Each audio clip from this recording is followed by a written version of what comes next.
Well, hello everyone, and welcome to another Deepest Lore. I'm here with Simon Roberts. How are you doing this week, Simon? Good morning, AA. I'm not too bad, and welcome to the chat. Welcome to another episode of Carry On, Radical Lesbian Nuns. Yeah, indeed. Yes, a lot of people have been haunted by the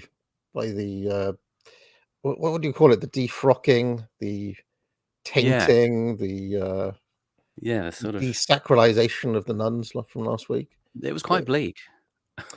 One of the darkest things we've covered. I mean, I have to say there is that one episode of the prior, what was it? What was the previous one that we did? Was it the CIA episode you mean? In the I mean that was that was bad. That was dark, wasn't it? Was it? I think it was in was it Living Dead? One. Living Dead, yeah. One of the episodes of The Living Dead was extremely dark. You've used me as a fish long enough. I think it was that one, wasn't it? The CIA episode. Very dark. But last week was pretty dark as well. So it is quite exhausting, all this emotional, psychological stuff. I mean, we've excavated these episodes and sort of refreshed them in quite a good way. It's actually taught me a lot about what Curtis was doing with this. But it is quite a travail. And I I'll be looking forward to your magnum opus on the Carry On films, because I think some suburban sex comedy is just the tonic we need after this stuff. We can just forget Wilhelm Reich and the depravity of whipping horses and whacking off at the same time.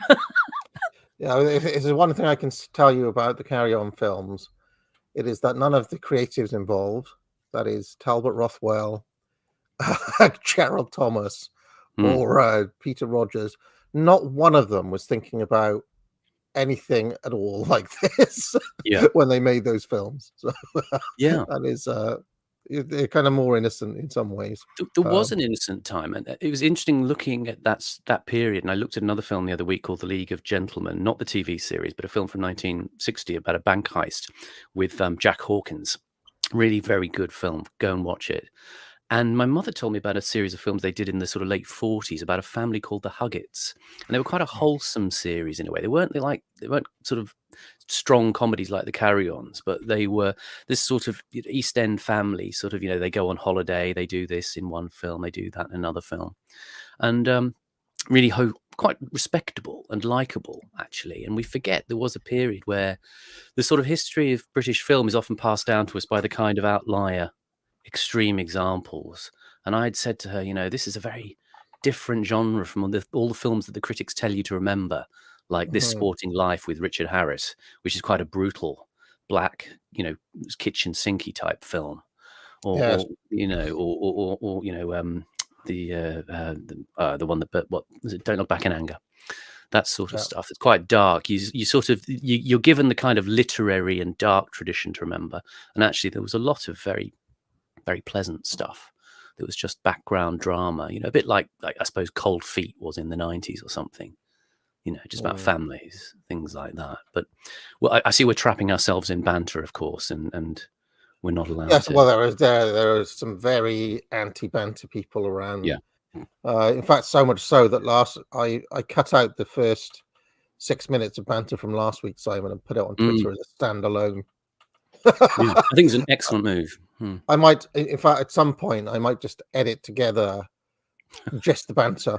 The supercut of banter. It's just only banter for a whole stream. That would be a task for someone. If you went through the history of unpopular opinions, with the opening salvo of 3.5 hours of banter. Me indeed talking about the froth on the top of coffee for Crosswords, yeah. or Yeah. crosswords. They've got to learn deferred gratification. I mean, again, this is a part of a child, an internal self-regulation. Mm.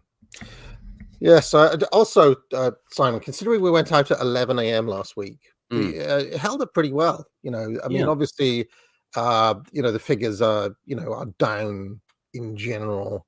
You've got to expect that when you're making such a radical change as I have. Yeah. And they call it retraining the audience, right? Right. Retraining the audience in wrestling parlance. This has been done several times, right? I mean, there was an example in the Mid-Atlantic territory in the early 70s. There was this wrestler called Johnny Valentine, the father of Greg Valentine. Well, in the Mid-Atlantic territory, they had been a tag team territory and they used to do this kind of fast-paced, high-octane action. But when Johnny Valentine came in, they switched to singles matches, and he just kind of did a lot of mat work and was slow and methodical, and his matches went for like an hour long. Well, when that started, you can imagine the crowds were just like, initially they were like, "We're not turning up to see resistant, right? They want it." And Johnny Valentine was like, "Yeah, give him 6 months," And so basically, they retrained over a 6 months period. They really reprogrammed, re-brainwashed the audience to love Valentine and to get into his new style and to watching singles matches. Another example would be when Vince McMahon launched Monday Night Raw. If you have a look at the very early Monday Night Raws, it was very different from what he'd been doing. So he'd been going around. If you watch wrestling in the 80s, it was big arenas around the country. Well, Monday Night Raw was from the Manhattan Center every single week in a small venue, had much more intimate feel, and it had a different time slot. And initially, the audiences were down, but then now Monday Night Raw is the only thing people know. This ties into a little intro I was going to just give because we're on the last episode. But this interesting crushing of the audience's will. It's good because this episode, as I was saying to you before we came on, it's less about all these heavy duty psychological concepts. It's curiously where the exploration of the self takes us. In politics, where you think it's all going to be about personal principled stances fought for in party democracy. This episode, as I said to you, it's about the death of the ideological and the neutralization of conflict.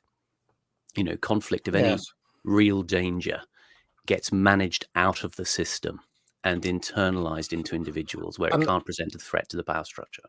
And that is what current Blair is so angry about in our current system, is that how dare politics come back? How dare there be actual disagreement on these issues that have actually been moved into the realm of the non-political? Yeah. And in Blair world, non-political means stuff that he's already decided. Yeah. How dare you argue? I mean, it's not like that is very ideological, Simon. And we've moved past ideology now. Absolutely. And this is also it's speaking to the condition of the age, because without that sense of power in the audience, the problem is the flip side is it can also fester. And it's no coincidence that you see a rise in anxiety and mental illness as themes of our time because of that, being removed from capacity in the political process. This going back to my old friend, the leftist theorist Mark Fisher. He talked about the privatization of stress, and those philosophers Deleuze and Guattari talked about the move from societies of discipline, where you had a sort of principled consensus as to people self-regulating by being in organizations and structures, and moving towards this thing of societies of control and surveillance, where self-regulation is managed by, as we see in this documentary, the devouring self on behalf of elites, and your private beliefs are walled off, from that engagement. it reminds me of a title of a video game from the mid-90s, which I think is based on a sci-fi novel or short story or something called I Have No Mouth, But I Must Scream. It's kind of that, isn't it? You know? It is. I was just looking at a story in the BBC before we came on about the abortion clinics where they've put in a new law to stop people silently praying outside. Well, they haven't actually banned that. They've banned protests outside abortion clinics, but the famous cases where the lady was arrested for silently praying, you'll still be allowed to silently pray. So the last resort of protest in your head will still be permitted, but the whole process means that you're disconnected from society. The individual's no longer tethered to that conversation. They can just scream inside their own heads.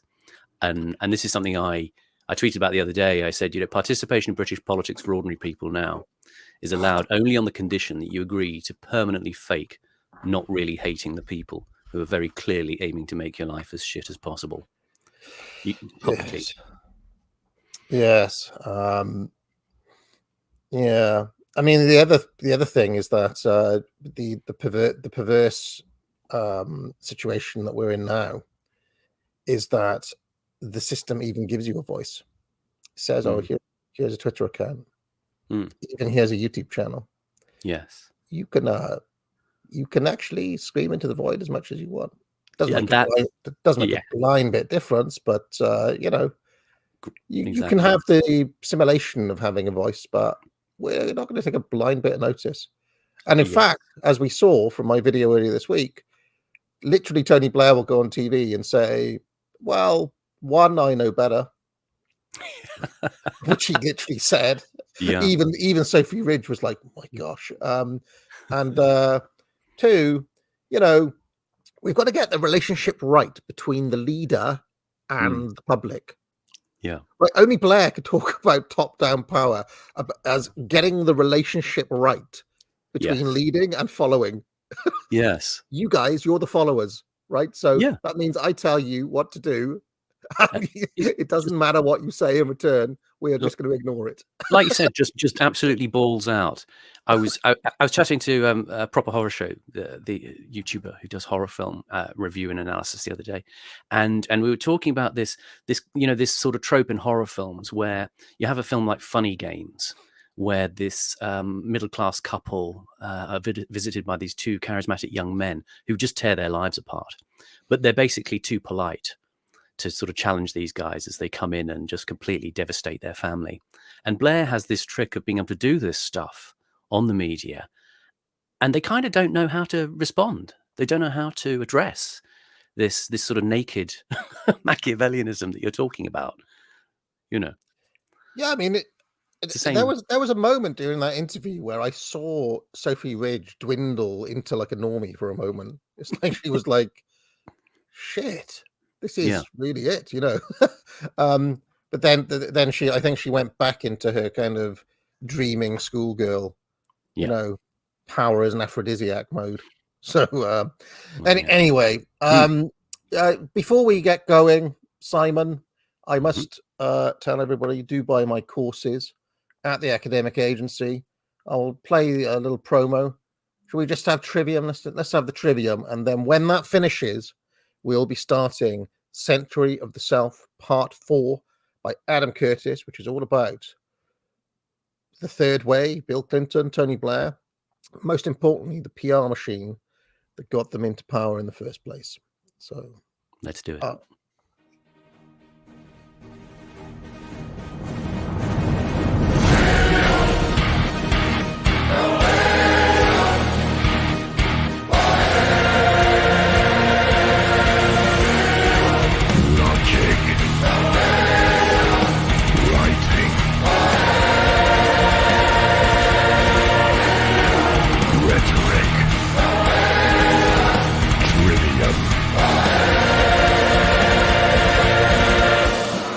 Order now from the academic agency.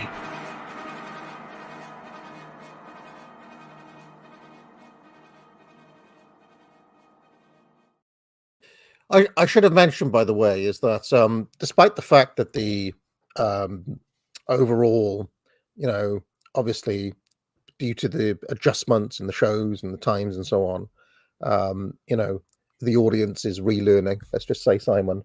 Yes.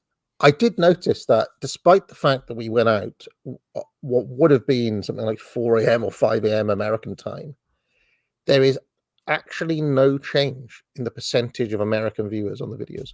Can you believe that? Very heartening. No, it's still, I mean, I think it's I think about 25% of the audience. So around a quarter of the audience are American. All my videos, all my content. And last episode of Deepest Law, which went out early, no change in the number of Americans. So that's interesting. The discriminating elites. Yeah, well, I saw you in the chat just now. I was like, bloody hell, it must be like 4 a.m. there. But this is something I noticed about Americans, though, when I was working in the city, that I'd be talking to people in Chicago and things, and in Chicago, they're not even on the East Coast time. So I think New York is 5 hours behind. Yeah, but I think Chicago is 6 hours behind. I think they have that central time or whatever it is. Yeah. But I'd be like, all right, well, when should we arrange a call? And they give a time, and I'm like, bloody hell, that's 7 a.m. their time. They wake up early in some parts of America. I don't quite understand how they all do it, really. They're morning people, not like us. Yeah, horrible orange juice brigade, top of the morning to you. I always imagine morning people walking around to George Harrison's "Here Comes the Sun," waving to each other. Katrina and the waves walking on sunshine. Yeah, as the vicar goes by on a cycle, on a bicycle. Everybody waves to each other. Like people do that in the country as well. If you notice, if you walk past someone in the town, they'll just walk past you. But if you walk past someone in the country, they'll go, "Oh, hello." Yeah, morning. Morning. Yeah. I noticed this even Germany as well, actually, even if they don't know if you're not German. They'll say, Morgen or Moin in North and West Germany, where it's a, customary greeting. That was what I mean. Speaking about Americans, in my long travels in America, that was what, especially in the South, they do this, but they even do it in places like New York, where you least expect it. Yes. People just striking up a conversation in a lift, for example. So you'd be in a lift, and they have the going up a skyscraper, right? So and a guy will be like, "So, how you doing?" Yeah. Excuse me, do we know each other? You'd struggle there. Yeah. Where are you going today? I was like, what? In the lift. The most there's nowhere to get out. You can't leave or anything. You just have to talk to this random stranger. And the most ridiculous example of this, and I mean, granted, this was in kind of post 9/11, getting over the terrorist attack.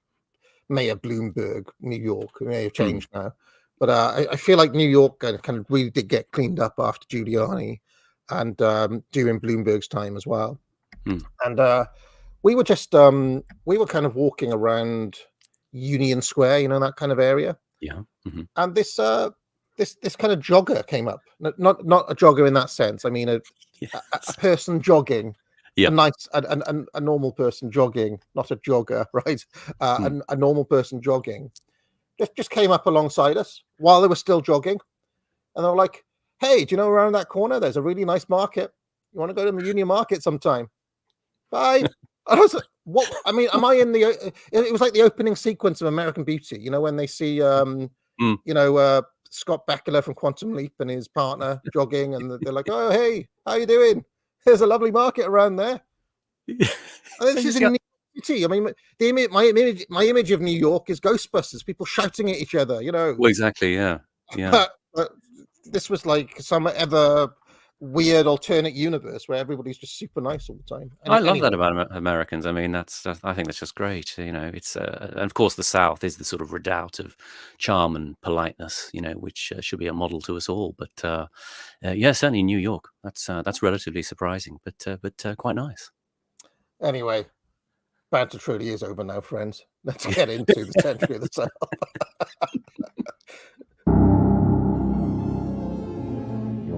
Through a world in which everything is possible and nothing is beyond you. Amazing opening, Simon. It is.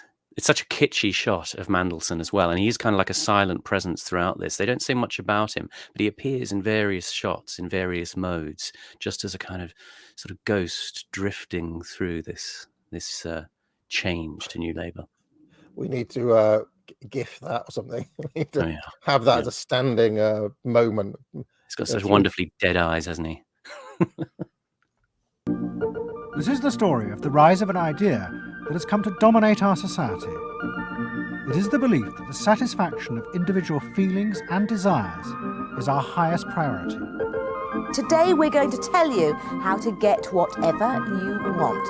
I wanted to live a different life that wasn't available to me in the image I was born. I am here. Look at me, notice me.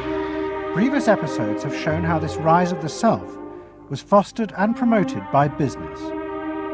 They had used the ideas of Sigmund Freud to develop techniques to read the inner desires of individuals and then fulfill them with products. It's dawning on me watching all of these again, Simon. That I wanted to write this book, Boomer Truth Regime. Yes. I feel like it might already be redone. I feel like Adam Curtis has already written it. He's already done everything. All the work is here. It's all already laid out, and it would be almost redundant to write on this now. Because he certainly opened it up, didn't he? In terms of that aspect of the Boomer Truth Regime, the sort of relentless need for self-expression as the kind of highest purpose of the individual. Which leads to a lot of cringe that we can laugh at about the Boomer Truth Regime, but maybe the implications of that are where it needs to sort of follow on from. Now, we're talking about people being early risers. It is currently 6:38 in Toronto, Canada, and I can see Skeptical Waves, a Canadian, is in the chat. What are you doing? Like, how are people around at 6:30 in the morning? Why aren't you all in bed? Anyway, let's go on. This final episode is about how that idea took over politics. It tells the story of how politicians on the left, in both America and Britain, turned to these techniques to regain power. They believed that they were creating a new and better form of democracy. Give me your hands, because you're wonderful. One that truly just a point to note there, politicians on the left. Just remember that. You can go on. Yeah, politicians on the left. Responded to the inner feelings of individuals. But what the politicians didn't realise was that the aim of those who had originally created these techniques had not been to liberate the people, but to develop a new way of controlling them in an age of mass democracy.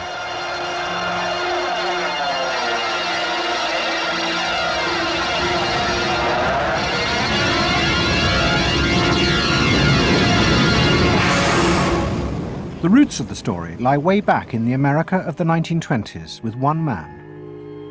He was called Edward Bernays, the nephew of Sigmund Freud. Bernays had been one of the inventors of the profession of public relations, and he was fascinated by his uncle's theory that human behavior was driven by unconscious sexual and aggressive drives. Many of Bernays' clients were large American corporations, and he was the first person to show them how they could sell many more products if they linked them through images and symbols to those unconscious desires that Freud had identified. The strategy he offered them was that I always love the images of leering interwar men. It's like that scene in Metropolis. They're all. It's kind of like a dream sequence. That woman's dancing, and then yes, I know one. to the leering crowd. Yeah. Just People worth can watching that clip if you can on its own. Yeah, I mean, it's a brilliant film, Metropolis, but yeah. now look at the goods that were emerging within this society and not merely view those goods as things that they needed in order to deal with some specific material want, but also as goods which would stroke and respond to deep emotional yearnings. You know, how this bar of soap or this bag of flour will make you a happier, more successful, more sexually appealing, less fearful person. Somebody to be admired rather than reviled. The powerful people in that world are those people who are capable of reading the public mind and giving the public what it wants in those terms.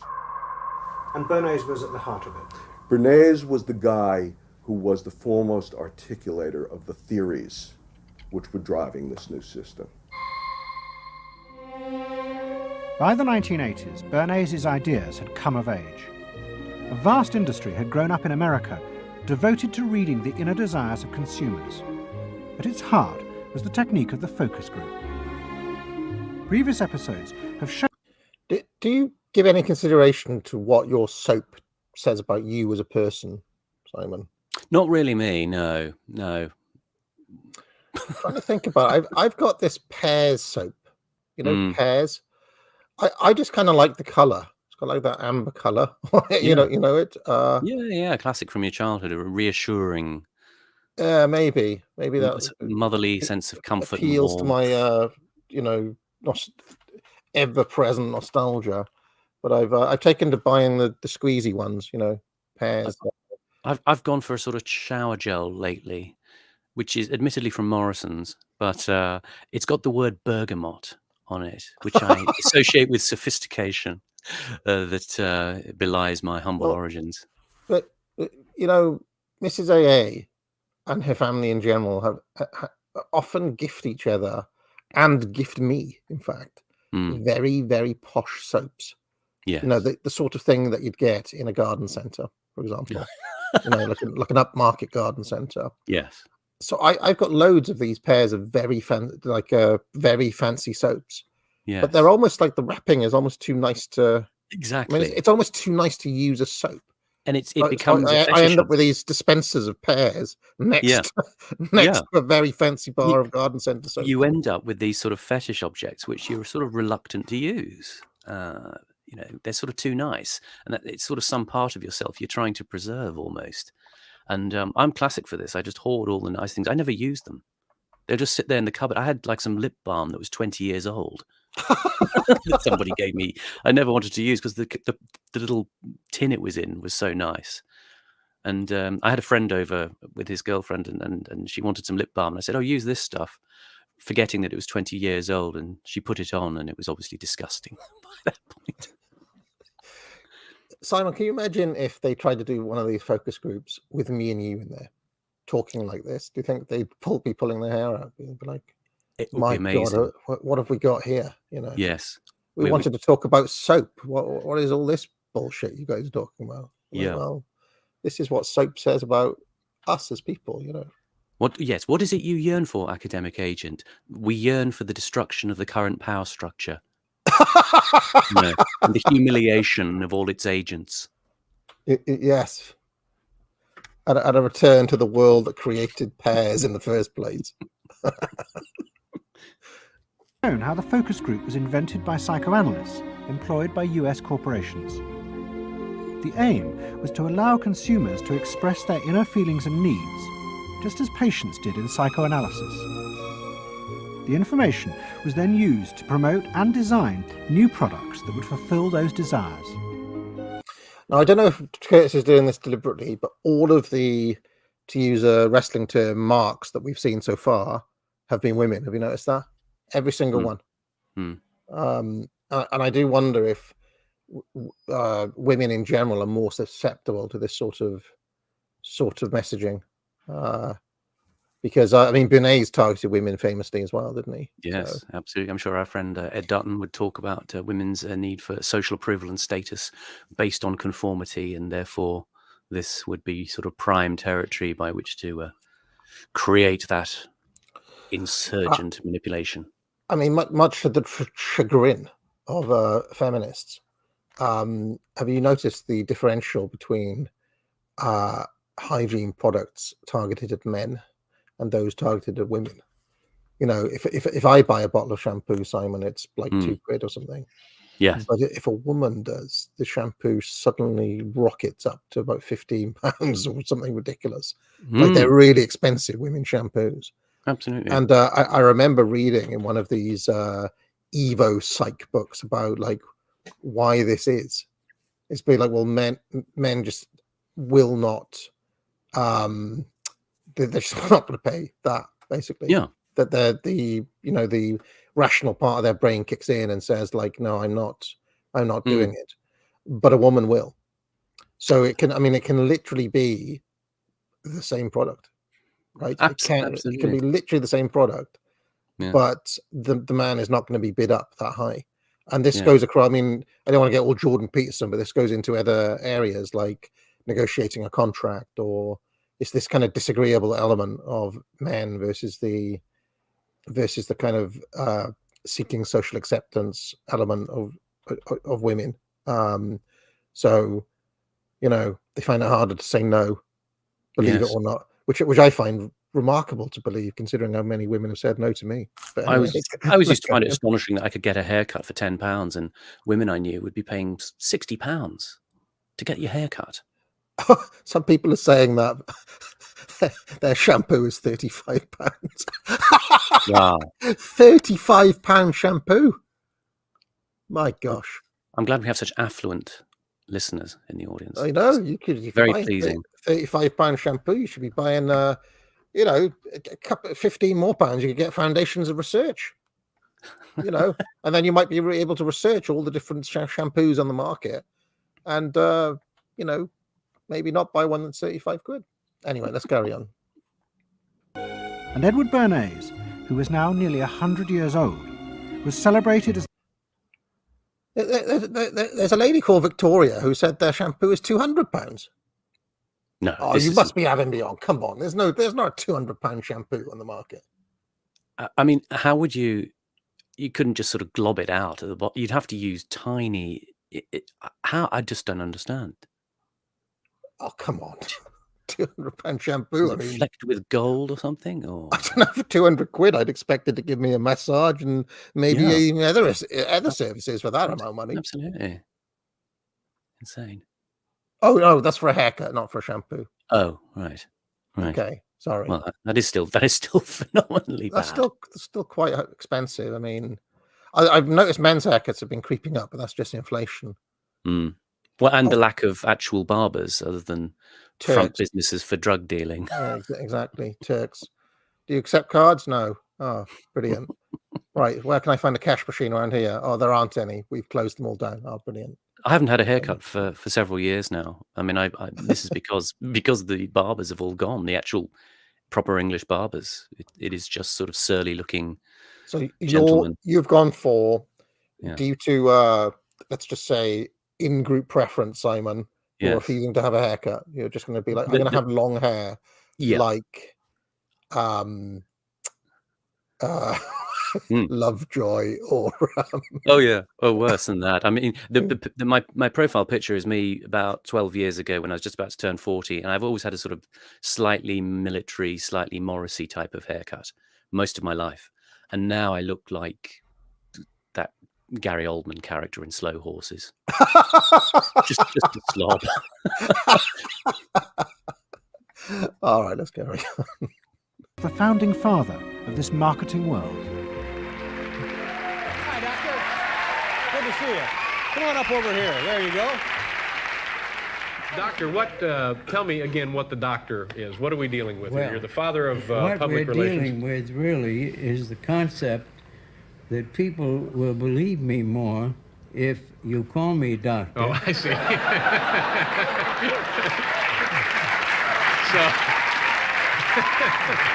That's a good idea. And Bernays' ideas and techniques were also about to conquer Britain in the 1980s. Unlike America, the ruling elites in Britain had always distrusted the idea of pandering to the masses. Based. Yes. it was epitomised by the patrician elite who ran the BBC. Even as late as the 60s, popular programmes were referred to as ground bait. Their real job was to lure the viewers into watching the more serious programmes the elite knew was good for them. This is a brilliant idea, Simon. Oh, someone. I need my ground bait to lure in. Maybe I need to have a slop service that brings people. Yes. You know, as a patrician, you do. I saw a quote from Morrissey yesterday. Actually, he was talking. Someone had clipped a bit of his journalism on Glastonbury, and he talked about all the mud at Glastonbury, and he talked about the sea of unwinnable slop at Glastonbury, and I thought that was a great sort of phrase to think about. I actually love the idea of the patrician BBC elite in that manner, and I kind of I you know, a lot of people on our side of things want to abolish the BBC. I want to keep the BBC, but literally just like put Morgoth in charge of it or something.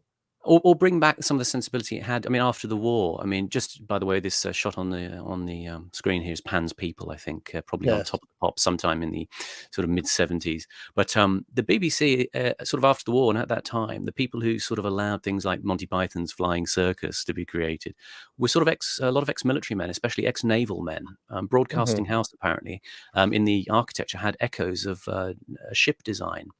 You know, to sort of, you know, they sort of felt quite at home there, but they were sort of benign, you know, overwatchers really, who sort of just dished out the money and, you know, said to people, well, you know, here's your money, go and make 13 programs, don't come back, leave me alone to play golf with the chief constable or something. Brilliant. What an amazing world. Yeah. If only. And in those days, that would be like, oh, right, you've spent a week in university. Let's put you in charge of like this entire department. When you read the biographies of some of these people, it's just like, right, they spent like one term at Oxford and now they're in charge of the entire like documentary department of the BBC or something. Yeah. Or even, I mean, it depends on how far you back you go. It'd be like, right, this guy's got a master's. Let's put him in the let's make him the foreign secretary. You know, it's just there is a kind of there's been a great diminishing of what it means to have a degree, obviously. Because now, of course, you need a degree just to be the janitor, don't you? Oh, indeed. I mean, and the thing about the BBC at that point was that the sense of national story or, you know, societal coherence was invested in those people, those actual old guys who, when they passed on, allowed a new generation to flourish who were self-created in the way that we saw last week. You know, this idea of the self-created personality, Werner Erhard, all of that. And so, you know, as I said, they were no longer intrinsically invested with the sense of a national story because those old guys had lived it, you know, and they were prepared to transmit that. But then the BBC was captured by Lord Reith's, you know, the BBC's purpose is to inform, educate and entertain. And in a way, it became sort of cult-like. It became the institution that self-fetishized itself. Yes. And then that is what led to the problems. It was a different kind of institution. When do you think that BBC died? Because I feel like, I mean, Dimbleby, who we saw in Oceans Apart, I feel like Dimbleby was probably past like the last flag bearer for that sort of BBC. It's very interesting. Recently, I went onto the BBC iPlayer to see what documentaries were there, and of Adam Curtis, and nearly all of his documentaries are there, except For an Ocean Apart and All Watched Over by Machines of Loving Grace. But it's sort of a notable exception. So it may well be at that point. I mean, a lot of people sort of date the decline of the BBC to around the early 90s when John Burt took over, the man who was called a Dalek in an Armani suit by Dennis Potter, screenwriter, and the sense in which a sort of cost accountancy view of output became predominant, and it was no longer a sort of creative test bed.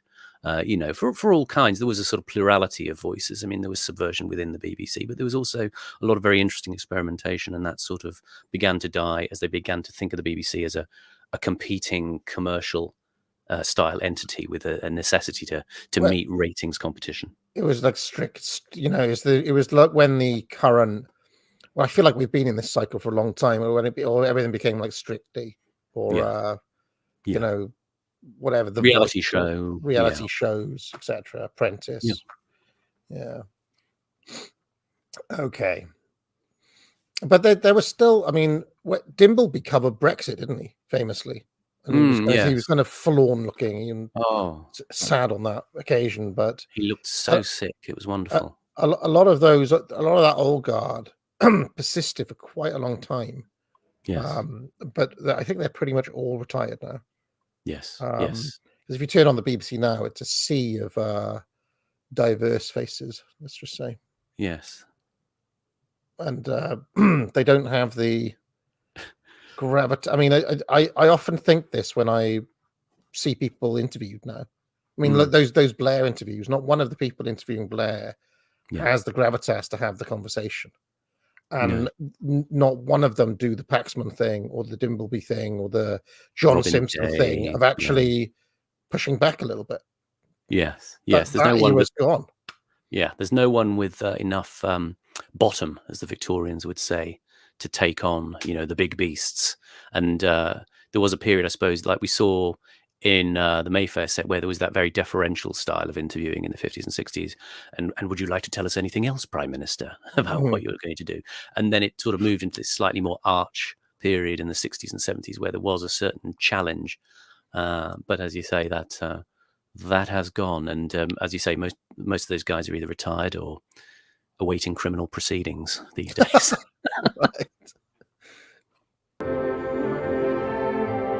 And market research reflected this attitude.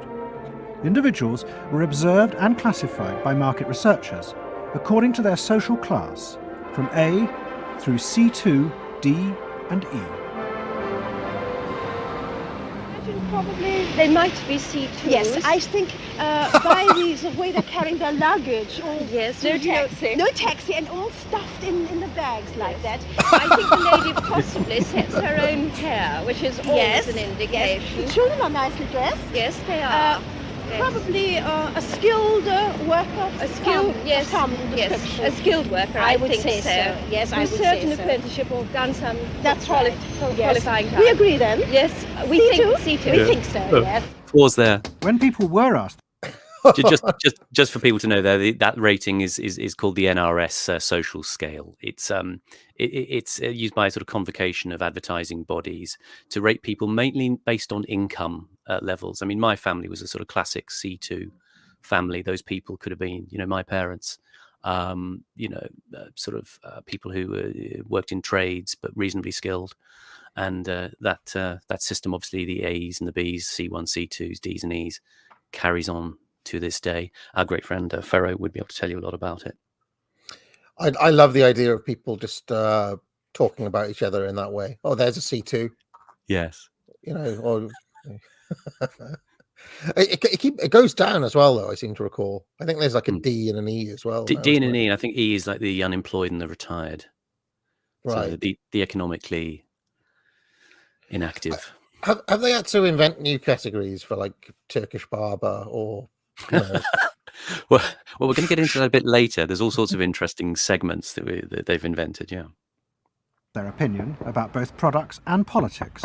They were selected by social class and asked only strictly factual questions about what they thought. Leaving your own party sympathies on one side, who do you think will win this forthcoming election? Labour. Labour? And tell me which you prefer. Which party do you think you'll be voting for? This time, Liberals. You'll be voting for the Liberals. No, I don't think Bernays would like this, Simon. There's a lot of objectivity I'm seeing here. They're not being led.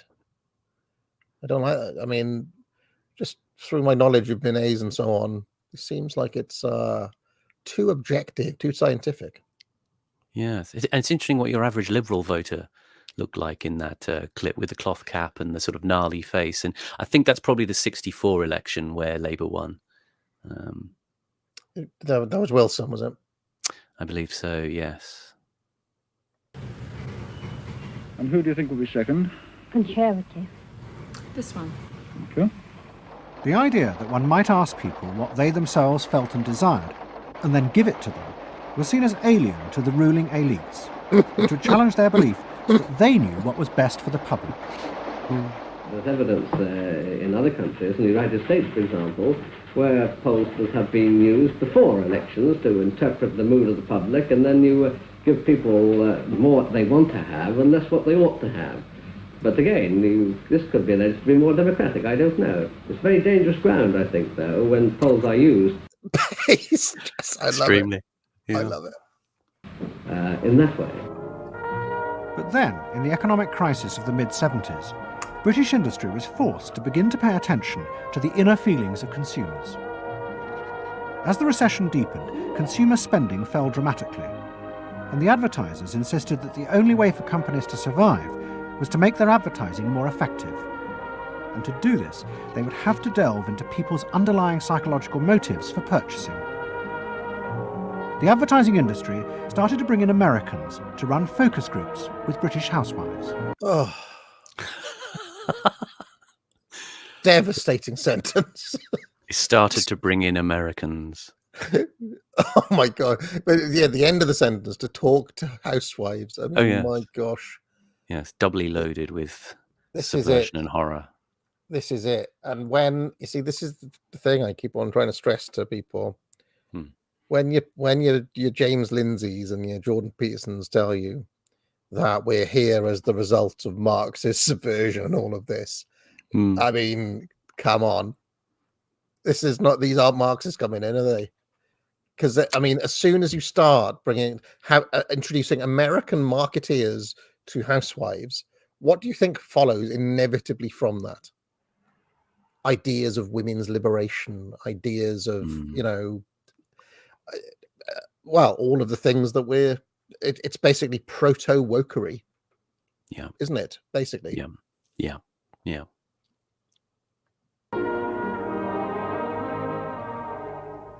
Everyone is a unique person, and even though you're a group of 10 today, you don't want a group opinion. It's the Raggy Dolls, isn't it? Do you remember? Trumpton versus the Raggy Dolls, and this is the invasion of Trumpton by the Raggy Dolls. Let's play this. Sorry, I was going to say, let's play this. Your ideas and your thoughts, no matter how crazy it might be. Please let your imagination run wild, because that's how very crazy things like instant coffee got born. Now, can we get this lady, to be a kitchen sink? And a kitchen sink, how do you feel with these things that are being used to clean you up? Well, I've got to feel clean. I've got to be kept clean. So I feel that. I should hate it if I was all greasy, so I've got to be easy to clean. Okay, now the housewife, this lady, what would you use to clean your kitchen sink? A scouring powder. Of course, a cloth to apply the things on. Pause there. And plenty of water. I must say, I genuinely do not like to be disparaging about a lady's appearance. And the lady on the right is actually probably quite a handsome lady. But there was something about the styling of the early 70s, which this clip is from, which she looks like one of the more unusually horrific John Cleese characters from Monty Python's Flying Circus. One of those kind of sort of pepper pot women, but slightly more, sort of, I don't know, hawk-like features and very unflattering makeup, especially on the eyebrows. There is something about the early 70s fashion. I mean, I noticed when I was watching the Carry-Ons. Yeah. Joan Sims and Barbara Windsor seem like they age about 10 years in 1 year. Yeah. As you go from camping to the 1970, and that is literally just because the fashion changes basically. Yes. And the fashion of that era really was not flattering to. And there was a sort of gaudiness, wasn't there, that crept in. It was a sort of, when you look at a film like Clockwork Orange, where he exaggerated a little bit, but there was a kind of sort of artfully clashing kind of line and color, the way there was a lot of blue eyeshadow around that just made people look like Roman prostitutes. Yeah, and the short hair came in as well. I'm trying to remember the Carry On film where it's Carry On Loving, where it's most marked, and I think that's a 1970 film. But everybody is very, very early 70s in that movie. Yeah, and suddenly Joan Sims goes from being 30-something to 40-something, as does Barbara Windsor, and all of them. And it's like, oh my gosh, I kind of love that era, as I'll talk about on Friday, but yeah, it's very interesting. The way the fashion makes people look. But anyway, what on earth are they doing here? She's a kitchen sink and she's cleaning a kitchen sink. Okay, let's carry on. Yeah. Now, how do you feel as you're doing this chore? Feel satisfied? Well satisfied when I have done it, yes. I'm doing my duty. I feel it's a job well done. I've done it. The consumers were encouraged to play at being Oh no. from household cleaners to car seatbelts. Oh no. The aim was not to talk rationally, but to act out and reveal their inner emotional relationship to products. Which firmly and unmistakably underlines. And then a politician emerged who also believed that people should be allowed to express themselves. What is that ridiculous stunt that Thatcher did there with the feather duster? Apparently, it was the 75 Conservative conference at Blackpool, and apparently a member of the public had actually given her the feather duster, and she's on the podium there with Peter Thomas, Baron Thomas of Gwydir. He was the party's Welsh spokesman. He was the first Welshman actually to become the chairman of the Conservative Party. And the idea behind it was a sort of mimetic one, that she was using the duster to, quote, sweep away the dirt of lingering socialism. And that's how she famously used the turquoise duster. Wow. Instead of being controlled by the state, the individual should become the central focus of society. Some socialists seem to believe that people should be numbers in a state computer. We believe they should be individuals. The irony of it, Simon. It's a weird moment where the Tories are actually embracing the countercultural moment of liberation of the individual, isn't it? But the other irony, the people behind this, we have just been talking about society as C1s and C2s and all of this sort of thing. Yes. But she's saying, well, socialism treats you like a number. Yes. But actually, it's capitalism that literally treats you as a data point to sell shit to. Oh yeah, absolutely wonderfully. Yeah, very interesting. We're all unequal. No one, thank heavens, is quite like anyone else, however much the socialists may pretend otherwise. And we believe that everyone has the right to be unequal. Pause. But to us... Shades of Jonathan Bowden there. We're all unequal. Everyone has the right to be unequal. Yes. I actually I'm trying to remember where I used this clip, but I used this clip in a video once. But I can't remember why or when or for what purpose, but somebody with a channel membership go in the deep archive and find the video I used this clip. Every human being is equally important. A man's right to work as he will, to spend what he earns, to own property, to have the state as servant and not as master, they are the essence of a free economy. And on that freedom, all our other freedoms depend. Mrs. Thatcher's vision was of a society in which the wants and desires of millions of individuals would be satisfied through the free market. This, she believed, would be the engine to regenerate Britain. And with her ascent to power, the advertising and marketing industries flourished. Their task was to find out what the British people really wanted and then sell it to them. In this new climate, the focus group flourished. And those who ran them borrowed from the techniques of psychotherapy to delve ever deeper into people's feelings about products. I've noticed Curtis loves the long corridor shot. Have you noticed that, Simon? Yeah, the individual receding into space. Yeah, the long. That's been a recurring trope in all of these so far. We're trying to understand how people feel about brands, how they relate to brands. That is to say, what the brand's personality is as far as consumers are concerned. And there are a number of techniques which are very, very helpful for getting to that understanding. The consumer is given crayons to doodle, to express their feelings, to go inside their own head, pull out their feelings and somehow get them onto paper. And these are ordinary drinkers expressing their feelings about drinking Guinness. Here you see a rich, very female. Oh my God. Unintentional hilarity ensues. Guinness is a vagina. aspect of Guinness. So if you were describing a woman who somehow to you had that character, what sort of person is it? Paula Yates, who used to lay in bed, surrounded with magazines and chocolates like a 50s starlet. Pause. Out of this research, 4 Zoomers, and my 4 Zoomers moments are actually the truth. Paula Yates, for Zoomers, was a TV presenter, famously presented a music program called The Tube in the 80s, and was eventually the girlfriend of Michael Hutchence, and she died of a heroin overdose. So not all that glamorous. That woman in that clip was like the Leon Herring parody version of herself, which is kind of interesting. They in the 90s, you'd occasionally see spoofs of 80s lefties, and they were basically like that woman. We just saw short hair, kind of, outwardly lesbianish. We see more of that soon. Yeah, and a little bit. There was that strange thing in the 80s where there was a kind of an affectation of working classery of even though they were, practicing socially high status politics.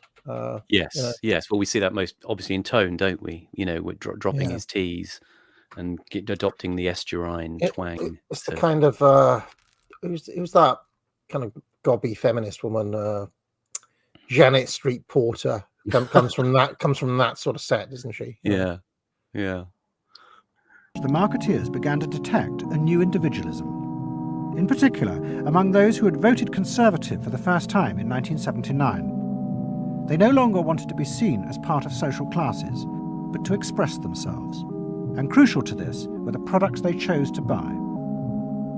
We identified that there was this trend towards what might be called individualism, where people wanted to still be part of a crowd, but to express themselves as individuals within it, to have their own personalities, to be, I suppose, their own men. Terrific, isn't it? Sorry, that's such a... Yeah. Oh, man. But to try and ennoble this somewhat, there is an element of... did you ever read sort of John Berger, Ways of Seeing, at university? Because I remember we did. No, I haven't. No. Yeah, and he did that thing about the sort of, if you hark back to the sort of traditions of aristocratic representation in art in something like the 18th century, you would have the sort of lord stood out the front of the stately home. So it was the idea of conspicuous consumption creeping in. You set against a tableau of your possessions. As a sort of feature window into your status and respectability, and of course, these shots are sort of framed almost like that, and as you say, unintentionally hilarious because some of the settings are kind of sort of bleak and plasticky, and I'd like to see this captioned. I'm an individual because I listen to Pink Floyd. An individual sitting in my UPVC conservatory. With my council concrete out the back of my house. That I've always loved the because I'm kind of glad that most of this episode is back here. I've always loved the slightly depressing drabness of Britain, as opposed to the kind of excitement of America. Everything's a bit more grey and a bit more shit, and I've always loved that about this country. Yeah, I've got some of that horrible council concrete on my property, so I know exactly about it. Fantastic. I mean. You set it to a Smith soundtrack, or make it black and white. I didn't want to be the same as everybody else. I wanted it to be a little bit different, a little bit individual. It's quite individual upstairs. It's not remarkable, but I think it's quite individual. It is expensive. It's Italian. It's Italian, it's expensive, and it's good quality. A little bit different. Yeah, we want to set our own standards, so nobody else has got what we've got. Pause. I mean, and it is just ridiculously tasteless as well, isn't it? And I mean, reminded of Morrissey there. You can see the sort of motto of this clip is literally, "Please, please, please, let me get what I want." We have to see that. I mean, here on the left, I reckon some of the Zoomer guys who went for what was her name, the pork pie queen. Trying to remember her name now. That Alicia Kearns. That Oh, Brigade yes. would probably have a piece of this one, but Yes. It is this room expensive. here. Italian. Hold on. It's Italian. It's expensive and it's good quality. We need Pharaoh on Yes. Twitter when he's got some time to break down everything that's wrong with this room. You've got sort of faux timbering, or maybe it's real timbering. There's sort of theatrical drapes, and you know. Oh, it's horrible. Yeah. It's a bit different. Yeah, we want to set our own standards. It's interesting they're so Welsh. Nobody else has got what we've got. We just didn't want Bit it. different. Be the same as everybody We else. just want to be different. It's just the best sequence ever. That kitchen is the identical MDF kitchen that everybody had. We just want to be a bit different, like, you know. It's so we got what everybody else has. Oh, I love it. I love it. Oh man. Yeah, well, I don't know. Let's carry on. Eagerly to this new individualism, but it soon became one of the main forces driving the growing consumer boom in Britain. Using the data from the focus groups, the manufacturers created new ranges of products that allowed people to express their individuality. Business also recategorized people. They were no longer divided by social class, but by their inner psychological needs. If the primary need is security and belonging, we call the groups mainstreamers. If it's status and the esteem of others, then it's aspirers. If it's control, it's succeeders. And if it's self-esteem, it's reformers. And this new marketing culture began to take over the institutions previously dominated by a patrician elite, in particular the world of journalism. The assault was led by the profession of public relations. In the past, PR had been seen as seedy and corrupt, but now it became a glamorous business, promoting products and celebrities. And one of the rising stars was another member of the Freud family, Matthew Freud, the son of the Liberal MP Clement. What Freud and other PRs realised was that they could use their celebrities as levers to infiltrate advertising into the editorial content of newspapers. The newspapers were offered exclusive interviews with celebrities, but only if they also agreed to mention products made by Freud's corporate clients, in terms dictated by the company. What happened with Freud's was that you effectively got some kind of product placement, or even product, the manufacturers of the product got some degree of control over how their products would appear in print. So, I don't know what's just made me think of this, but did you ever see or watch the play Blasted by Sarah Kane? Sarah Kane. I never saw it. I heard of it by reputation. There's a character in that who's a kind of sleazy journalist, and I always pictured him exactly as Matthew Wright.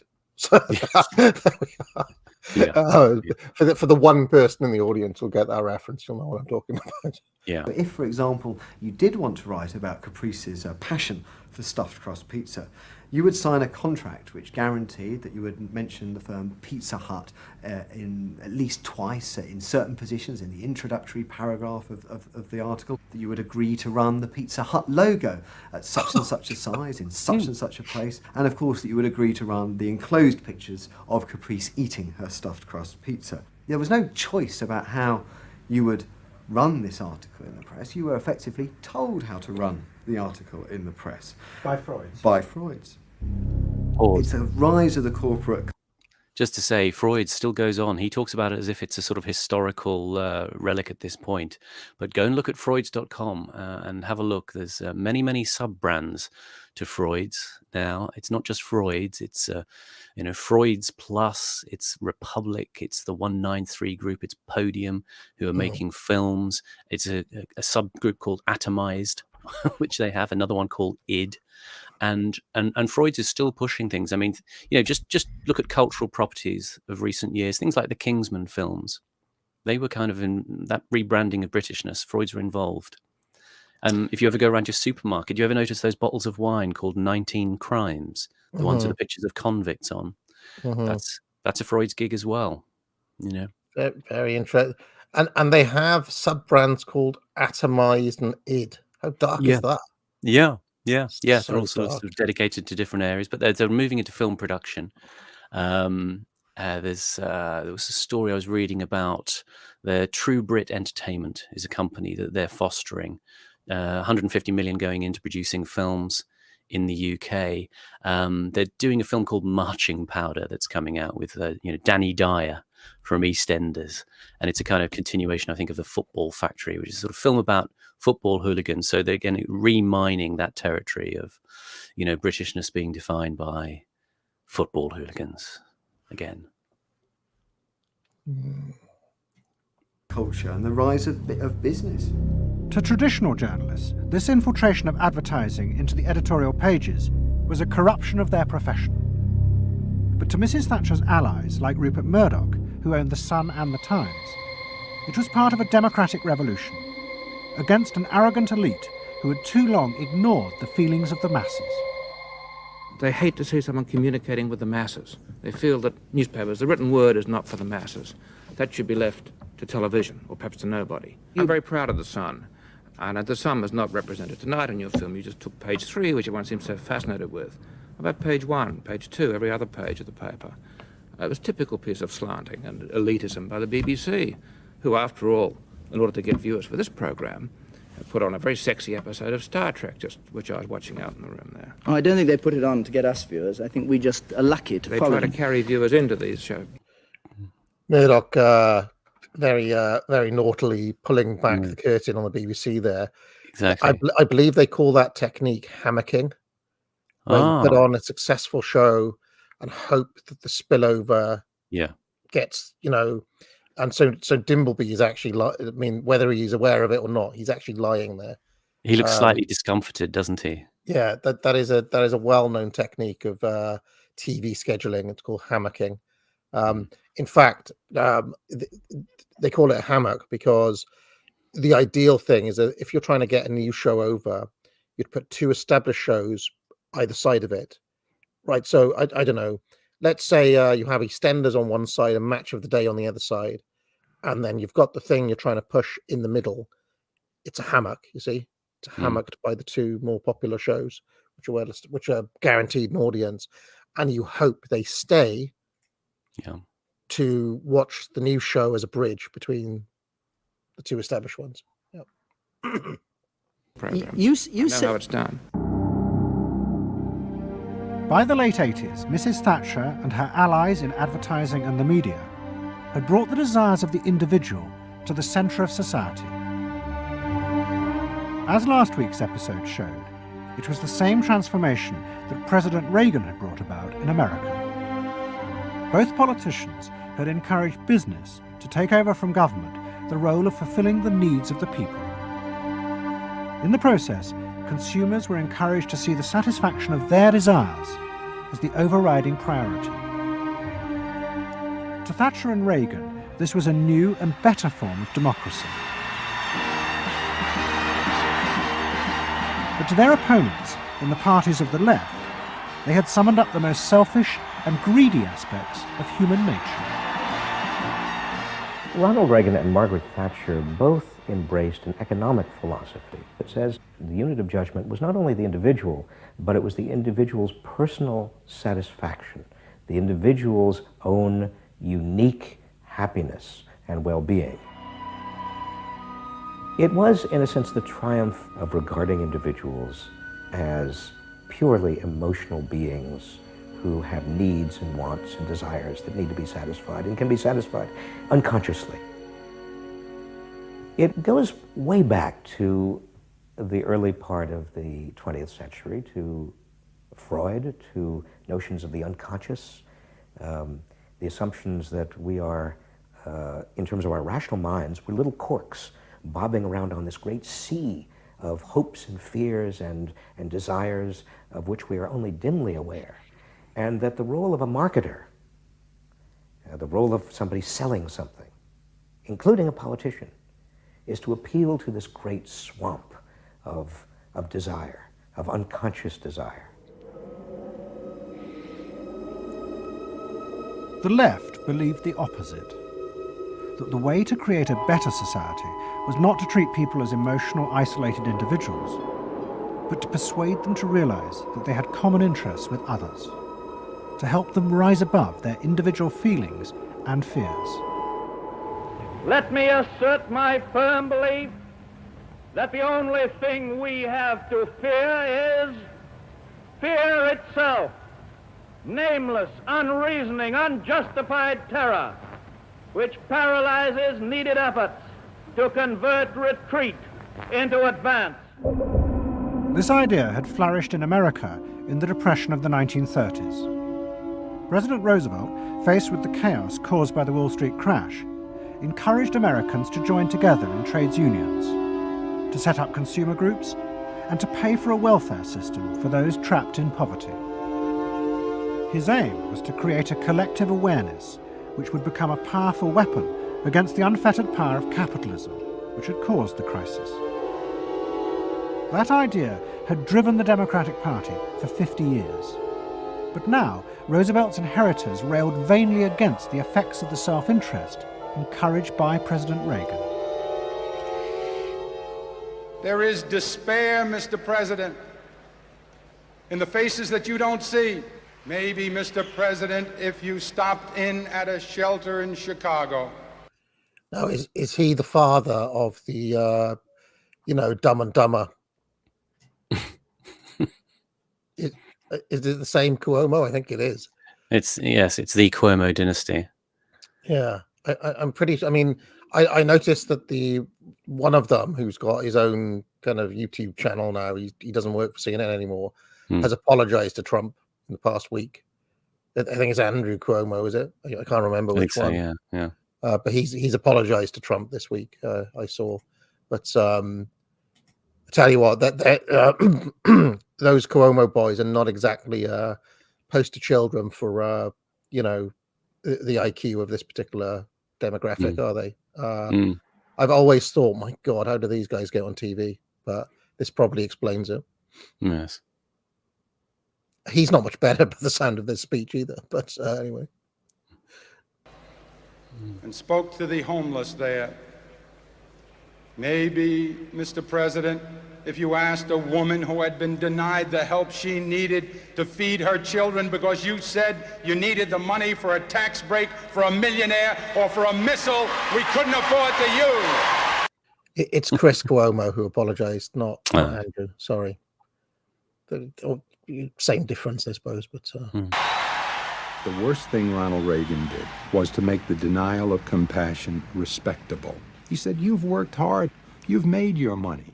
You shouldn't have to feel guilty about refusing to throw it away on people who choose to be homeless and who choose not to work. That's what he said.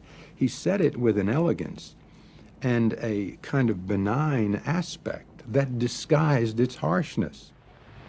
You think we can do anything about it? Well, why not?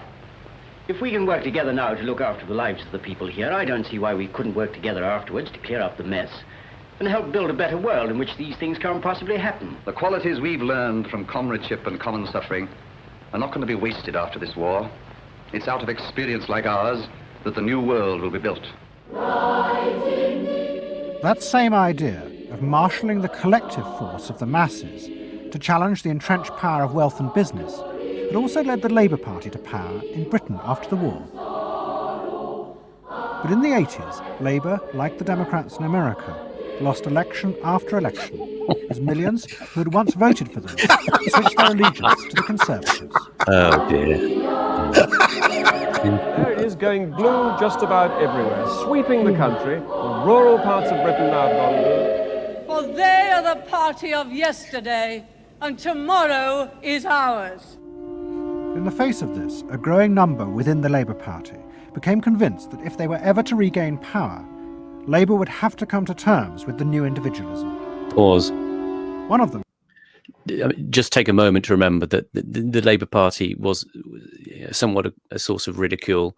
I certainly remember from the sort of mid-70s, you had figures like Michael Foot leading the Labour Party, who is widely seen to have been a kind of ridiculous figure nowadays, almost an embarrassment to talk about for the Labour Party, who when Kenny Everett, the comedian, gave a speech at one of the Conservative Party conferences, he came on sort of with some comic proposals. And his first one was, let's kick Michael Foot's stick away, and his second one was let's bomb Russia.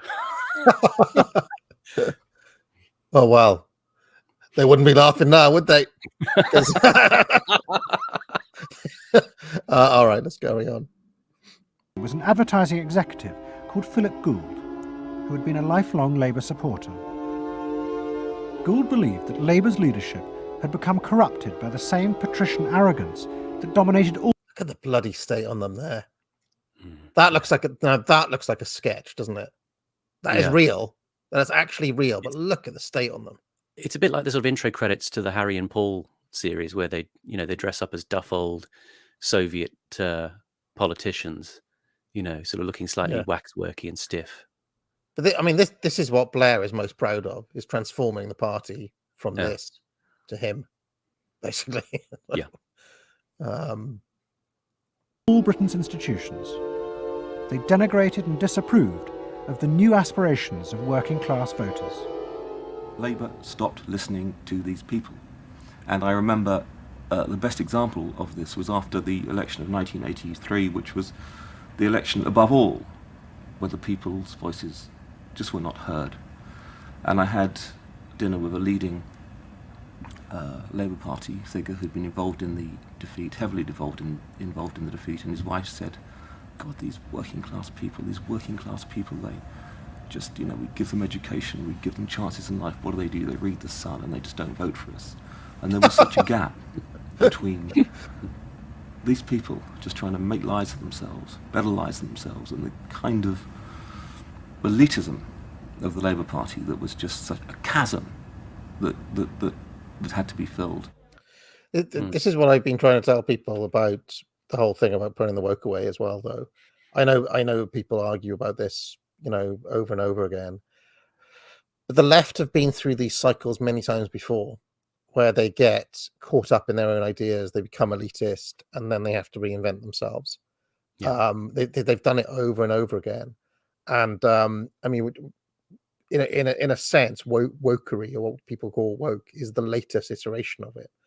And people have this about, if somebody in, if I had been there in 1983 or whatever, and I was saying to people like, well, Labour are going to put the socialism away, people wouldn't have believed me, but they did. Like, they literally reinvented themselves as Blair, Clinton, etc. And I just don't really see a way for the left to continue in the mode that they were in like 4 years ago. And you can even see it in the way Kamala Harris has presented herself in this election as a centrist. She's been boasting about owning guns and playing down her kind of radical, her true radical beliefs and so on. Because the left they continually have to relearn that they need to moderate for normal people and not get caught up in their own elitist ideas, which is essentially what wokery is, And Philip Gould's an interesting figure in this respect. I think he was, he's an interesting character. He was a true believer, in a sense, not necessarily of a sort of ravening socialist project with New Labour, but something which was connective with the voter base that they were trying to rehabilitate their image with. And it's interesting that, after Blair came in 3 years later, he actually challenged Blair quite a bit. He sent a famous memo in July of 2000 to Blair and Brown and Mandy and Alistair Campbell, talking about how after its election, New Labour had failed because it was, quote, lacking in gut patriotic instincts. It was undermined by spin, NHS, weakness on the NHS, weakness on crime.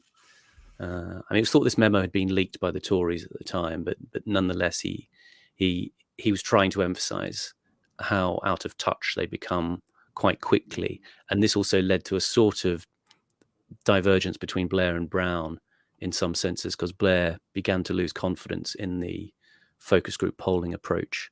And interestingly, it was Brown who downplayed the memo, and the others, I think, sort of took it somewhat on board.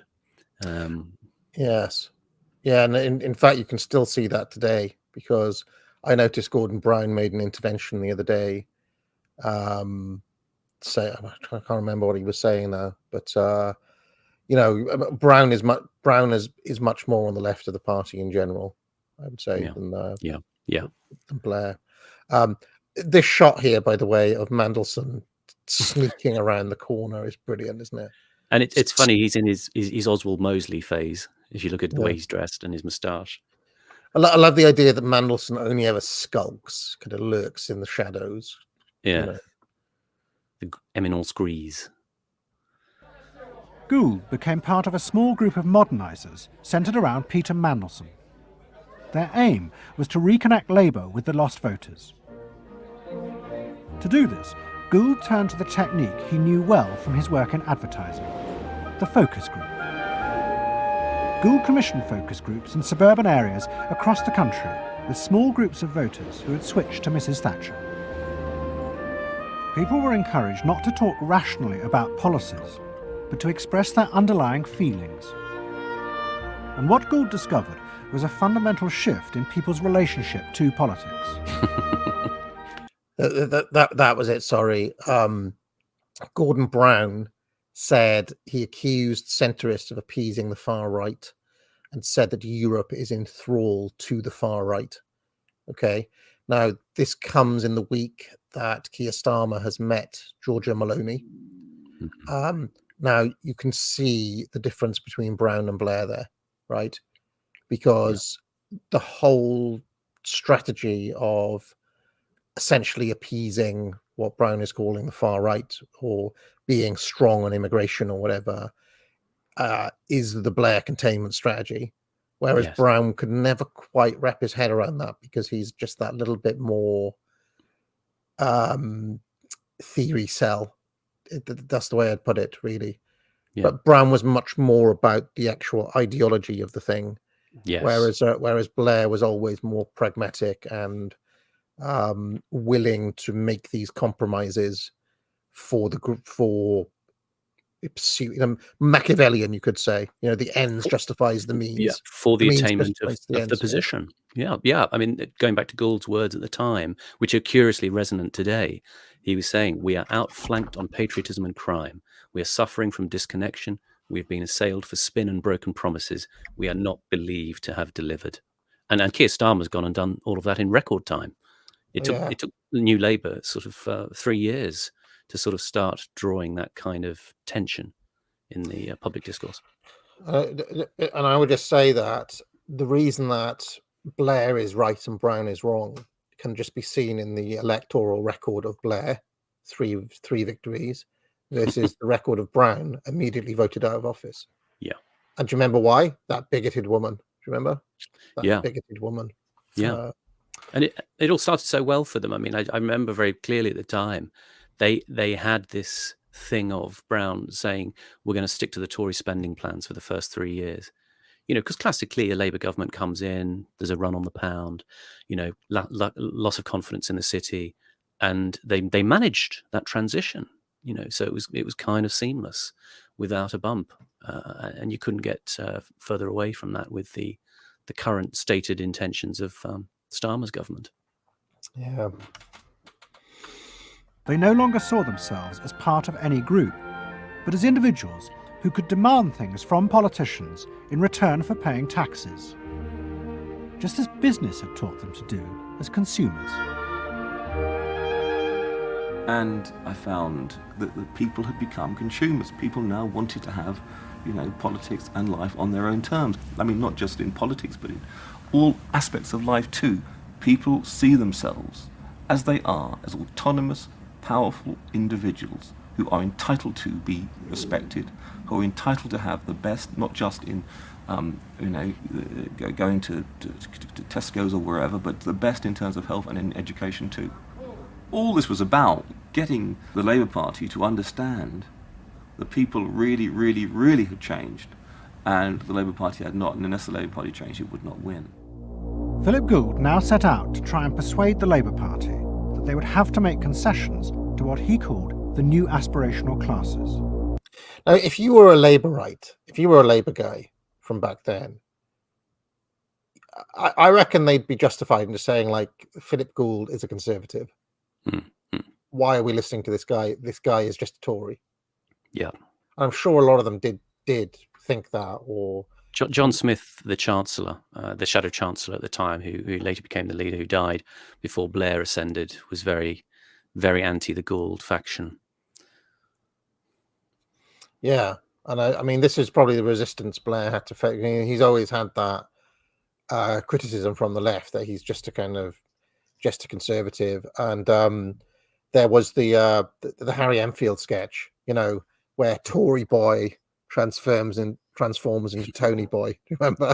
Yeah, I didn't see that one, but I can imagine it. Yeah, it's a brilliant sketch, and I'm pretty sure there's a later one where he transforms into David Cameron as well. But anyway, but he was going to face implacable opposition. In the run-up to the 1992 election, Gould argued that the only way to win was for Labour to promise not to put up taxes. But the Shadow Chancellor, John Smith, angrily refused. Labour would stick to its fundamental policies. They would fight the election with the promise of tax increases to create a fairer society. And as the campaign began, it seemed as if Philip Gould was wrong. The traditional polls consistently showed Labour ahead, despite the Conservative campaign message that a Labour government would put up taxes. Even the Conservatives' oldest allies in the press became convinced that by harping on about tax, the Conservatives were cutting their own throats. So the worry about the Tories must be that they're not at the moment conveying a sense of grip and being in control.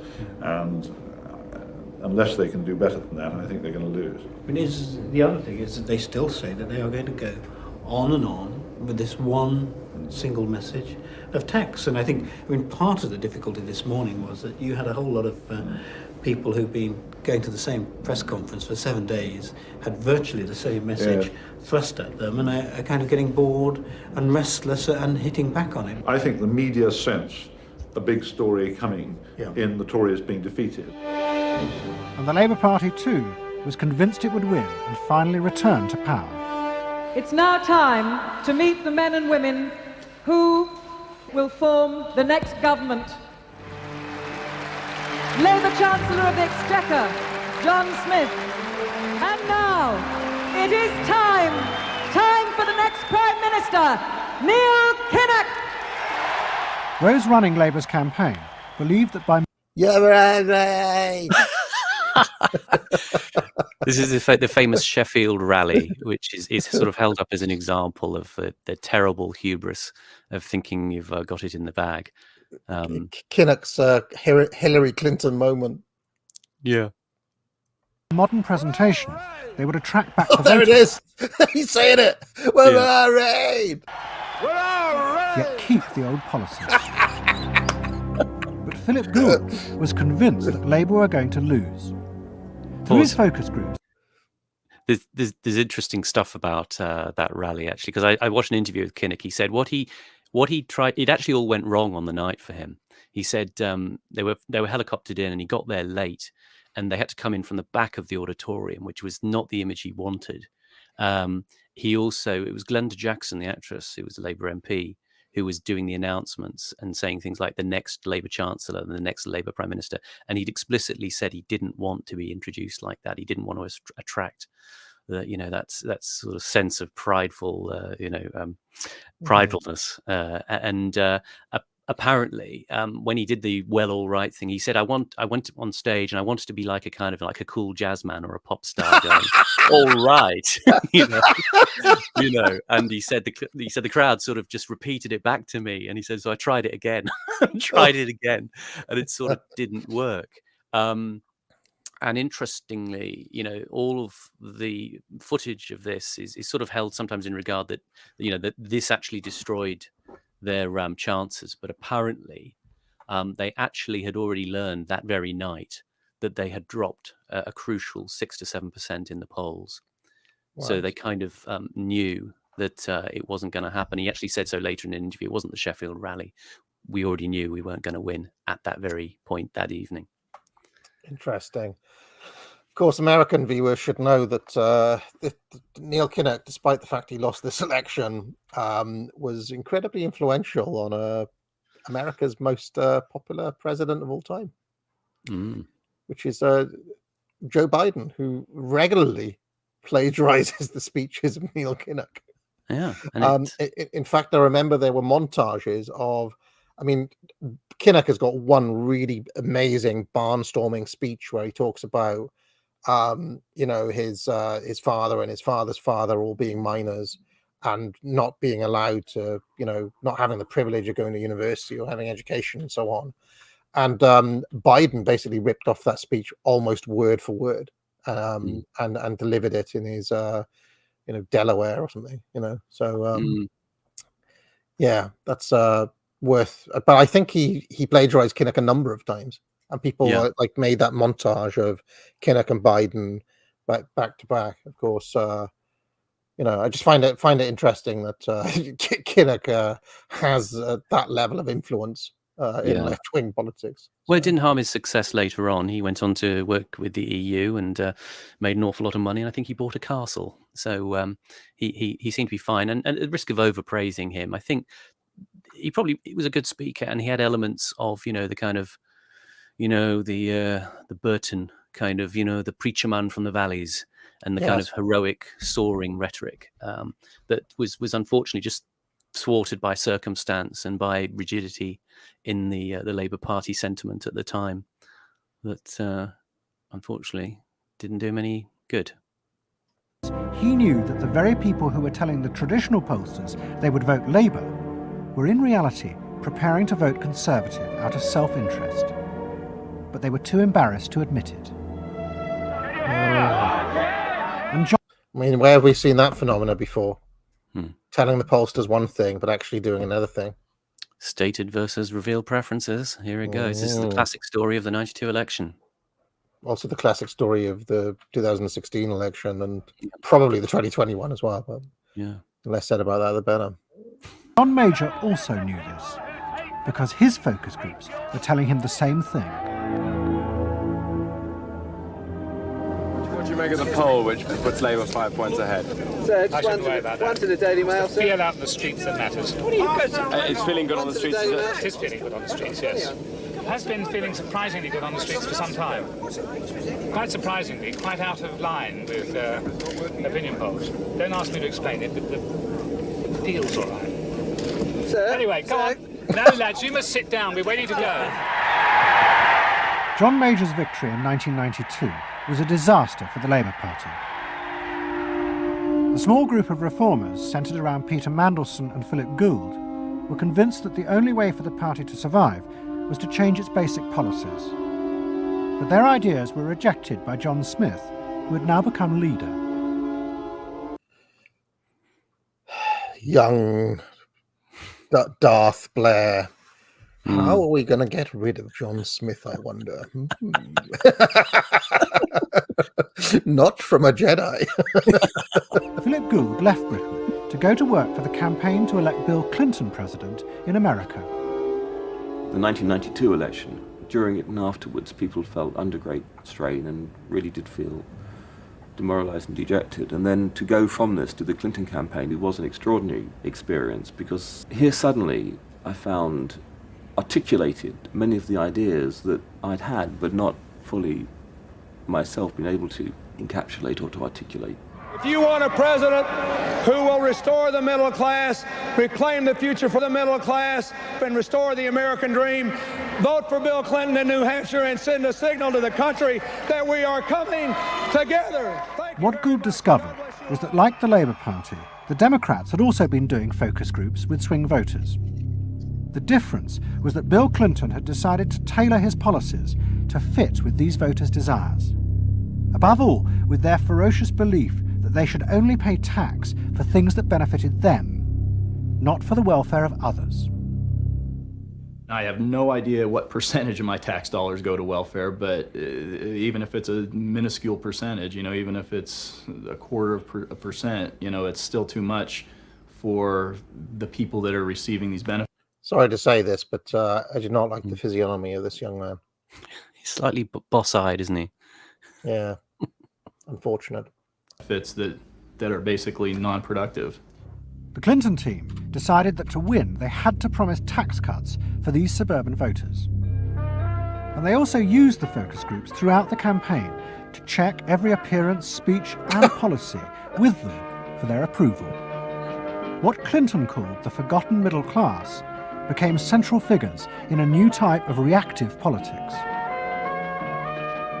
Candidates for the presidency of the United States had been prepackaged and designed for many, many years. What was new was an attempt to use very sophisticated or pseudo-sophisticated techniques to plumb the public psychology, to find out precisely what the desires of the individuals were, and then to come up with a candidate and a platform and images and words that exactly responded to those deep desires.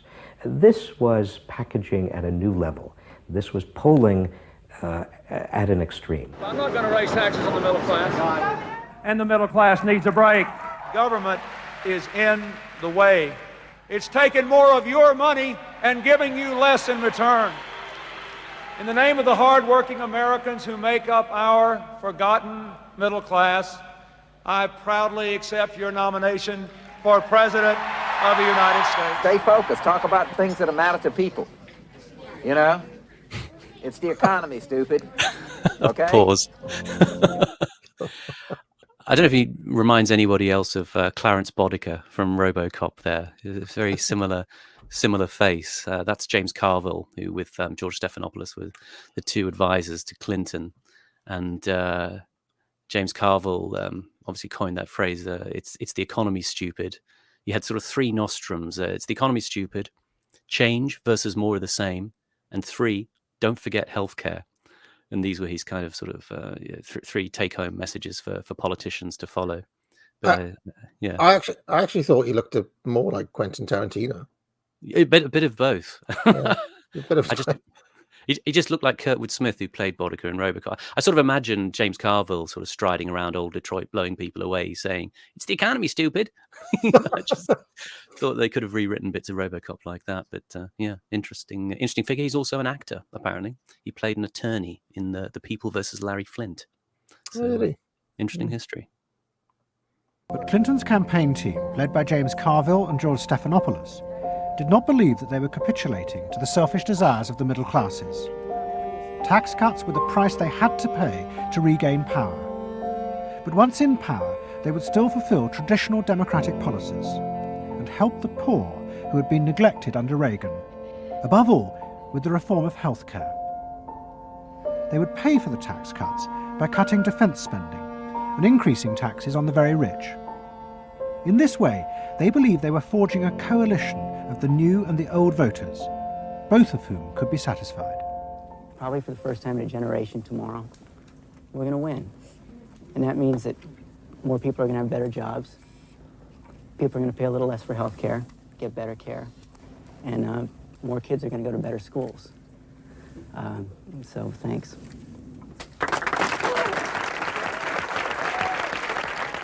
But the Democrats' optimism was to be short-lived. In November 1992, Clinton was triumphantly elected president. But within weeks, his administration discovered that the budget deficit was far greater than they had anticipated. At a meeting in the White House in January 1993, the head of the Federal Reserve told them that the deficit was nearly $300 billion. There was no way they could borrow any more without panicking the markets and causing a crisis. Nice one, Republicans. The truth of Ronald Reagan finally comes out. The only way to pay for the proposed tax cuts would be to cut government spending, not just on defence, but on welfare. Clinton was faced with a choice between the old politics and the new, and he chose the old. The tax cuts were dropped, and he tried to inspire the country with the old democratic ideal of government spending to help the poor and disadvantaged. Tonight I want to talk with you about what government can do, because I believe government must do more. To put people to work now, to create 500,000 jobs. Jobs to rebuild our highways and airports, to renovate housing, to bring new life to rural communities and spread hope and opportunity among our nation's youth. Healthcare reform sounds like a great idea to me. Well, I know, but some of these details sure scare the heck out of me. Like what? Well, like At the start of the Clinton administration, many of us, including, I believe, President Clinton himself, reverted back to an older tradition, tried to lift the public, to talk about genuine ideals beyond the individual. And that reform agenda being not only universal health care and child care and dealing with the widening inequalities in our society and homelessness, many things that many citizens, just particularly middle-income citizens, didn't want to deal with. No, I believe, Simon, that had that been Tone and not Clinton, he would have chosen differently. Ruthlessly differently. Yeah, I believe he would have chosen differently.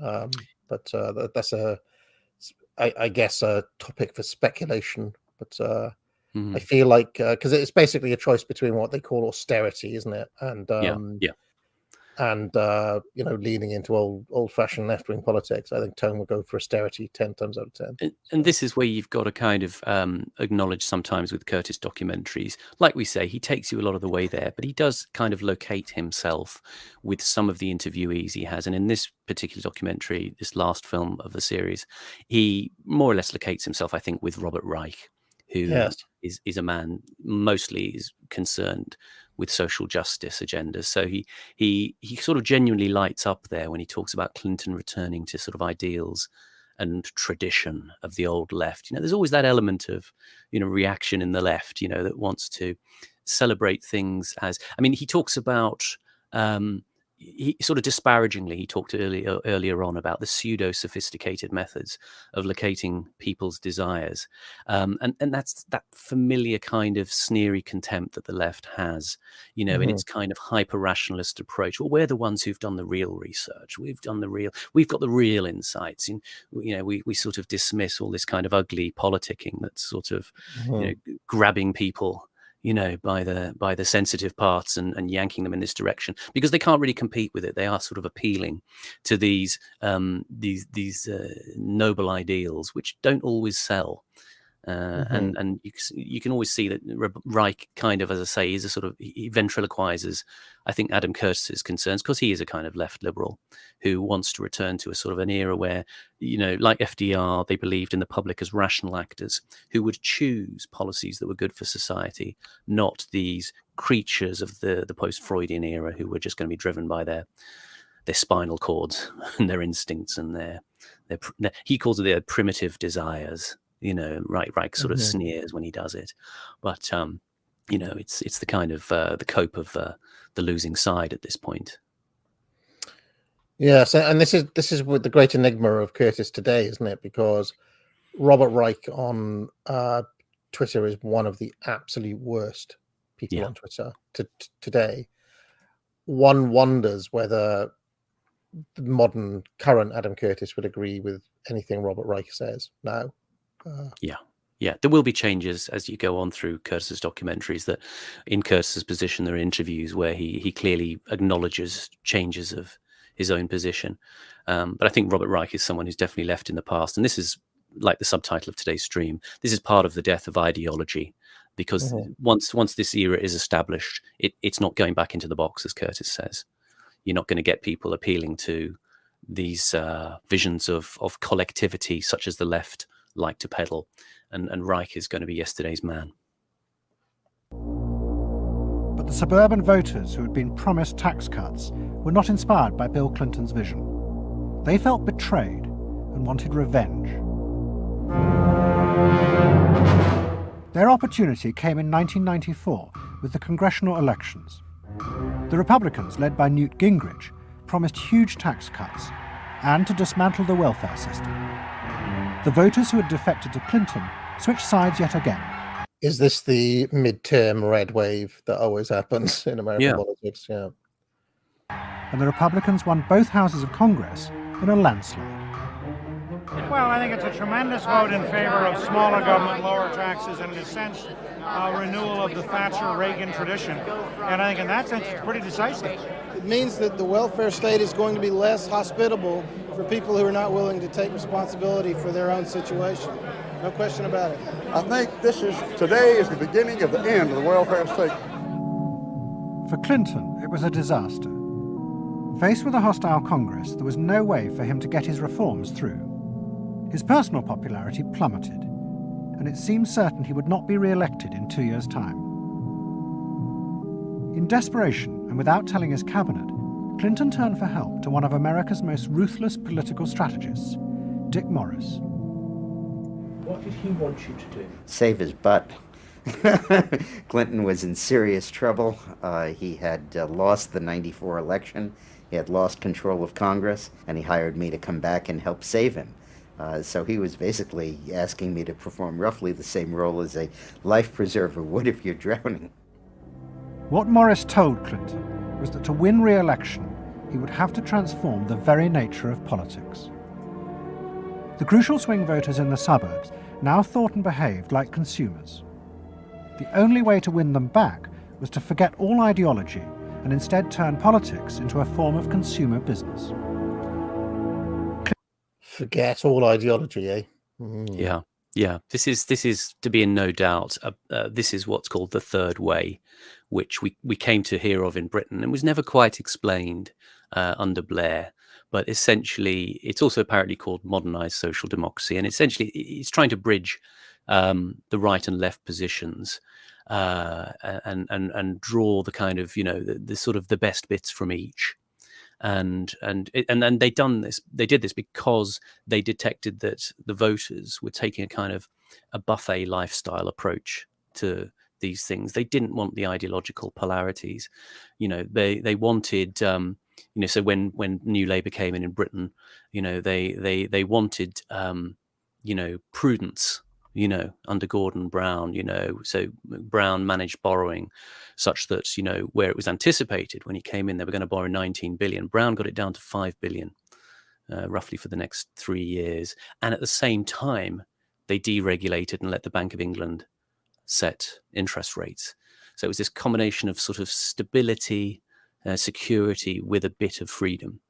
And that was what Dick Morris was selling to Clinton. That's what Mandelson and the Blair campaign learned from him, and that's where you had Blair saying, "My kind of socialism is a set of values based around notions of social justice, but socialism as a rigid form of economic determinism has ended, and rightly."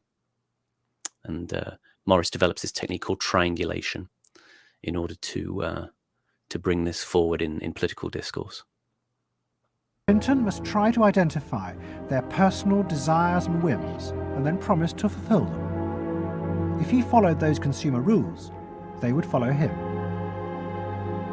I said that I felt the most important thing for him to do was to bring to the political system the same consumer rules philosophy that the business community has. Because I think politics needs to be as responsive to the whims and the desires of the marketplace as business is. And it needs to be as sensitive to the bottom line, profits or votes, as a business is. I think that all of this involves really a changed view of the voters, so that instead of treating them as targets, you treat them as owners. Instead of treating them as something that you can manipulate, you treat them as something you need to learn from. And instead of feeling that you can stay in one place and you can manipulate the voters, you need to learn what they want and move yourself to accommodate it. To get inside the minds of the swing voters, Morris brought lifestyle marketing into politics for the first time. He went to one of America's most prominent market research firms called Penn & Shern and commissioned what they called a neuropersonality poll. It was a massive survey of hundreds of thousands of voters, but the only political questions it asked were to find out whether someone was a swing voter or not. All the other questions were intimate psychological ones, designed to see whether swing voters fell into identifiable psychological types. Well, we were asking people like, do you think you're the life of the party? Do you think when you see things that you like to have a list and organize them? Do you typically try to plan things ahead, or do you like to be more spontaneous? Where do you like to go? What sports do you like to play? What would you do with your spouse in a romantic weekend? So we were asking people some very personal questions about their own lives to try to see were the kinds of people that were likely to change their vote also possessing of certain kinds of personality traits. And in fact, they were. The neuropersonality poll allowed the Clinton team to segment swing voters into different lifestyle types. They were given names like pools and patios, or caps and gowns, who were urban intellectuals living in university towns. From this, the team could identify ways in which they could make individuals feel more secure in their chosen lifestyles, just as business had learned to do with products. Dick Morris called it small bore politics, tiny details of people's lives and personal anxieties which politics had never even thought about or noticed before, but which now had become the key to winning power. It was an America that focused on day-to-day practical concerns. Should I wear seatbelts? Should I stop smoking? Should I wear a school uniform?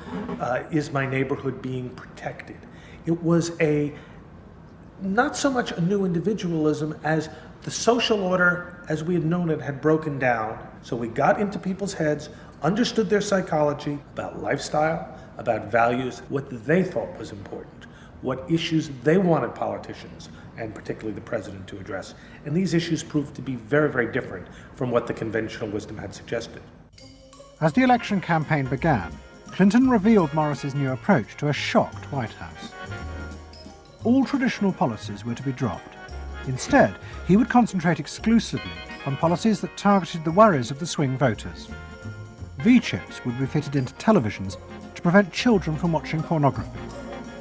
And mobile phones would be fitted into school buses to make parents feel more secure. Dick Morris also persuaded the president to spend his leisure time in the same way as particular groups of swing voters. He sent Clinton on a hunting holiday, dressed in exactly the Gore-Tex outfits a group called Big Sky Families liked. The aim was to reflect swing voters' lifestyles back to them. The Liberals in Clinton's cabinet hated this approach. And I would say, well, Dick, why have a campaign? This was the 1996 campaign. If all the president is going to do is offer up these little bite-sized miniature initiatives that appeal to people's desires, like consumers, buying soap, V-chips that you could put in your televisions so you could make sure that your children did not have pornography, and school uniforms. Why talk about them? They're so mundane and they're so tiny. And he would say back, if we don't do this, we may not get reelected. And I would say, what's the point of getting reelected if you have no mandate to do anything when you're reelected? And he'd say, what's the point of having a mandate if you can't get reelected? That's always the Blairite argument as well, by the way. Yeah. Like if you're not in power, you can't do all the stuff you want to do. So that's absolutely right. You have to do all this stuff. It's always the ends justifies the means. Absolutely right. Yeah. I've let this run a little bit long without interrupting because I think there's a good strong idea here to bring up. That a lot of this stuff was developed from the work of a guy called Michael Weiss, who wrote a book called The Clustering of America, 1988. And this market segmentation approach was called looking at cluster lifestyles. And they came up, these guys, with all sorts of, like you heard, these epithets like pools and patios, caps and gowns. And contrary to what Robert Reich was saying, this was quite a sophisticated segmentation of the market. There are far more of these categories than you think. I've found quite an interesting book, a PDF. I'll drop a link to it on Twitter afterwards, called "Ads, Fads, and Consumer Culture" by a guy called Arthur Berger, and this covered the range of this stuff. When we're talking about these groups that they were aiming at, I've got a list here of just 66 groups alone. And they had names like Upper Crust, Blue Blood Estates, Movers and Shakers, Young Digerati, Country Squires, Winner's Circle, Money and Brains. There's one called the Old Glories, which is not to our friends at the Old Glory Club. Very interesting. white picket fences, the boomtown singles, the crossroads villages, the mobility blues, shotguns and pickups, the young influentials, the up-and-comers, the cosmopolitans, the Middleburg managers, the suburban sprawls, the city roots, the hometown retired, bedrock America, the big city blues, the urban achievers, the new home stealers, big sky families is one of them, young and rustic, and American classics. There's dozens of these things. And this work is discussed in this book. There's the Black Enterprise segment, Dixie style, Levittown, USA. Remember Levittown from earlier episodes? That original sort of recolonization of the unused parts of America into these new communities. Furs and station wagons. That sounds quite an interesting one. I don't know what that is about. Grey Power. Two More Rungs is another one. Second City Elite. Big Fish, Small Pond. There's 66 groups in this one listing from this one company alone. And there were more. And there was an interesting bit of work, actually, relevant to UAA. There was a company called Teenage Research Unlimited in Illinois, and they specifically focused on segmentation of Generation Y, called the Internet Generation. And they broke them down into 4 groups. So this may be, sort of your teenage years here. And the 4 groups they determined that all young people, all teens fitted into were, number 1, influencers, quick to embrace fashion trends, spend a good deal of money on fashion, influence spending habits of other teenagers. Number 2, conformers. Most teenagers falling into this category. Conformers use popular brands to strengthen their self-esteem. Number 3, passives. Teenagers in this category aren't particularly interested in using fashion as a statement or a means of fitting in. They buy clothes based on what is available rather than being concerned about being fashionable. And the last group, the edge group. Members of this group continually change their looks in an attempt to be anti-fashion, but drop their fashion looks when influencers adopt them. And I have a feeling you might have been in the edge group, perhaps. the elite, ready to, like Bowie, reinvent themselves as soon as the club becomes popular. Very, very, very interesting indeed. Well, one of the interesting little things in that sequence that we've just watched was the fact that they basically just accept that there's no such thing as a cohesive American society. Yeah. And they're cool with this. And any attempt of being the old patrician government, who the FDR type, who has that collective sense of identity, is dropped just to try to win this election. And it's like, well, it just shows where the priorities of the ruling class are, that they really actually don't give a shit about social cohesion or anything. They just care about being in power, really. Absolutely. Yeah, let's carry on. Isn't the ultimate goal getting re-elected? It'd be cool if you could post that list on Twitter. Yeah. Oh yeah, it's absolutely fascinating, and there were lots of companies doing this. But I mean, the amount of variation involved, like you said, it showed one of the bits of from this book. It says, one day in the future we may be sliced and diced 275 million ways, one for every American citizen. You'll have your own personal lifestyle type known by you, your family, and any business person or politician with access to a database. Mm-hmm. And that has happened really in the age of big data, and the algorithm. Amazon have perfected this really. Yeah. But Morris's new politics were an extraordinary success. Clinton's ratings among the swing voters began to soar. And Dick Morris, along with the marketeer Mark Penn, took effective charge of making White House policy. Mark Penn set up a huge call center in an office block in Denver. And every night, hundreds of telephone operators called swing voters in suburbs across the country to check with them every detail of policies that Clinton was proposing. The policy was made by a group of people manning telephones in Denver, Colorado, placing calls to voters in places like Westchester and Pasadena, and asking them what they wanted from their government, and asking them very specifically about specific policies that Bill Clinton was considering. Would you be more likely to support him if he offered this particular government service, or if he offered that one? Those people told them what they thought. Mark Penn transmitted that to Bill Clinton, and it came out of his mouth. So essentially it was suburban voters in the 90s were creating American domestic policy, and some of it's foreign policy as well. Really? Yeah, Mark Penn was polling on questions like whether we should bomb in Bosnia, things like that. Morris also insisted that Pause. Clinton make a symbolic sacrifice. Just to add to that, Philip Gould was explicitly asked that question: would he run a government response to war by focus group? And he said yes. Wow. Wow. That is one area where I do not believe that they would actually go along with what the public wanted. You'd hope not. Of the old politics to convince the swing voters to trust him. In August 1996, Clinton signed a bill which ended the system of guaranteed help for the poor and unemployed.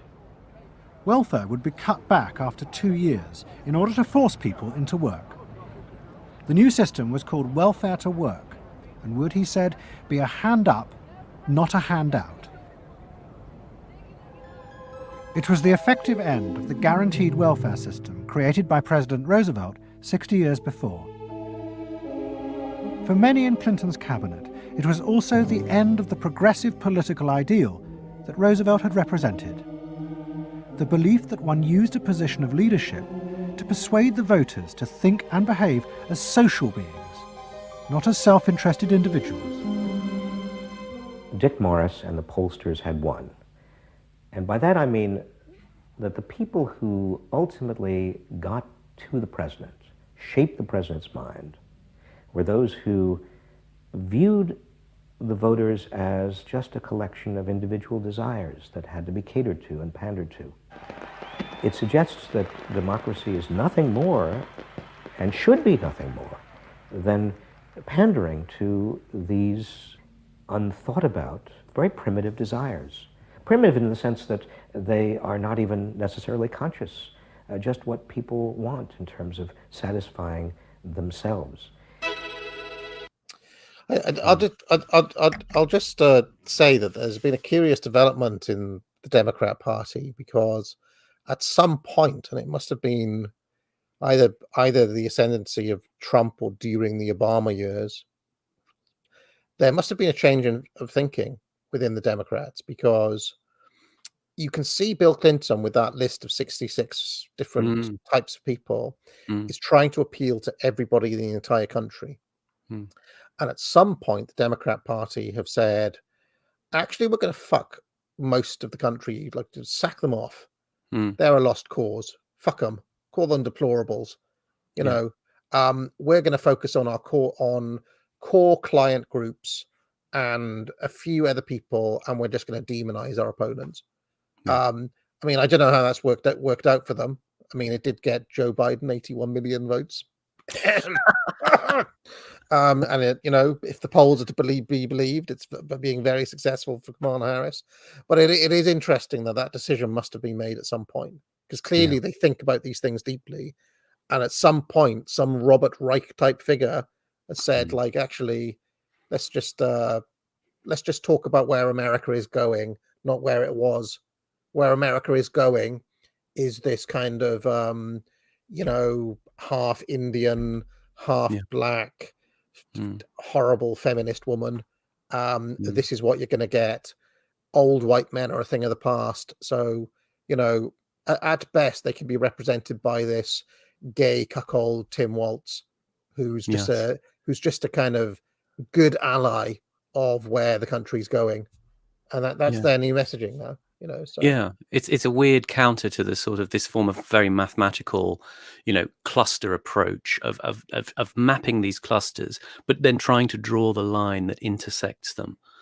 You know, so you can coordinate, you know, what we call the median voter.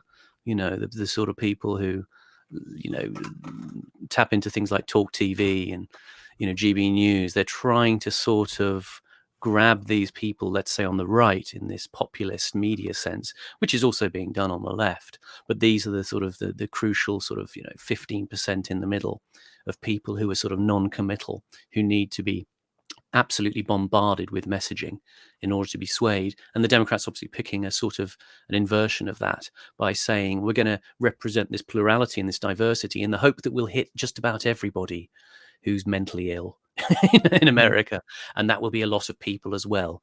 So they'll try and weigh that up against, you know, the right's slightly more calculated, you know, triangulated vision.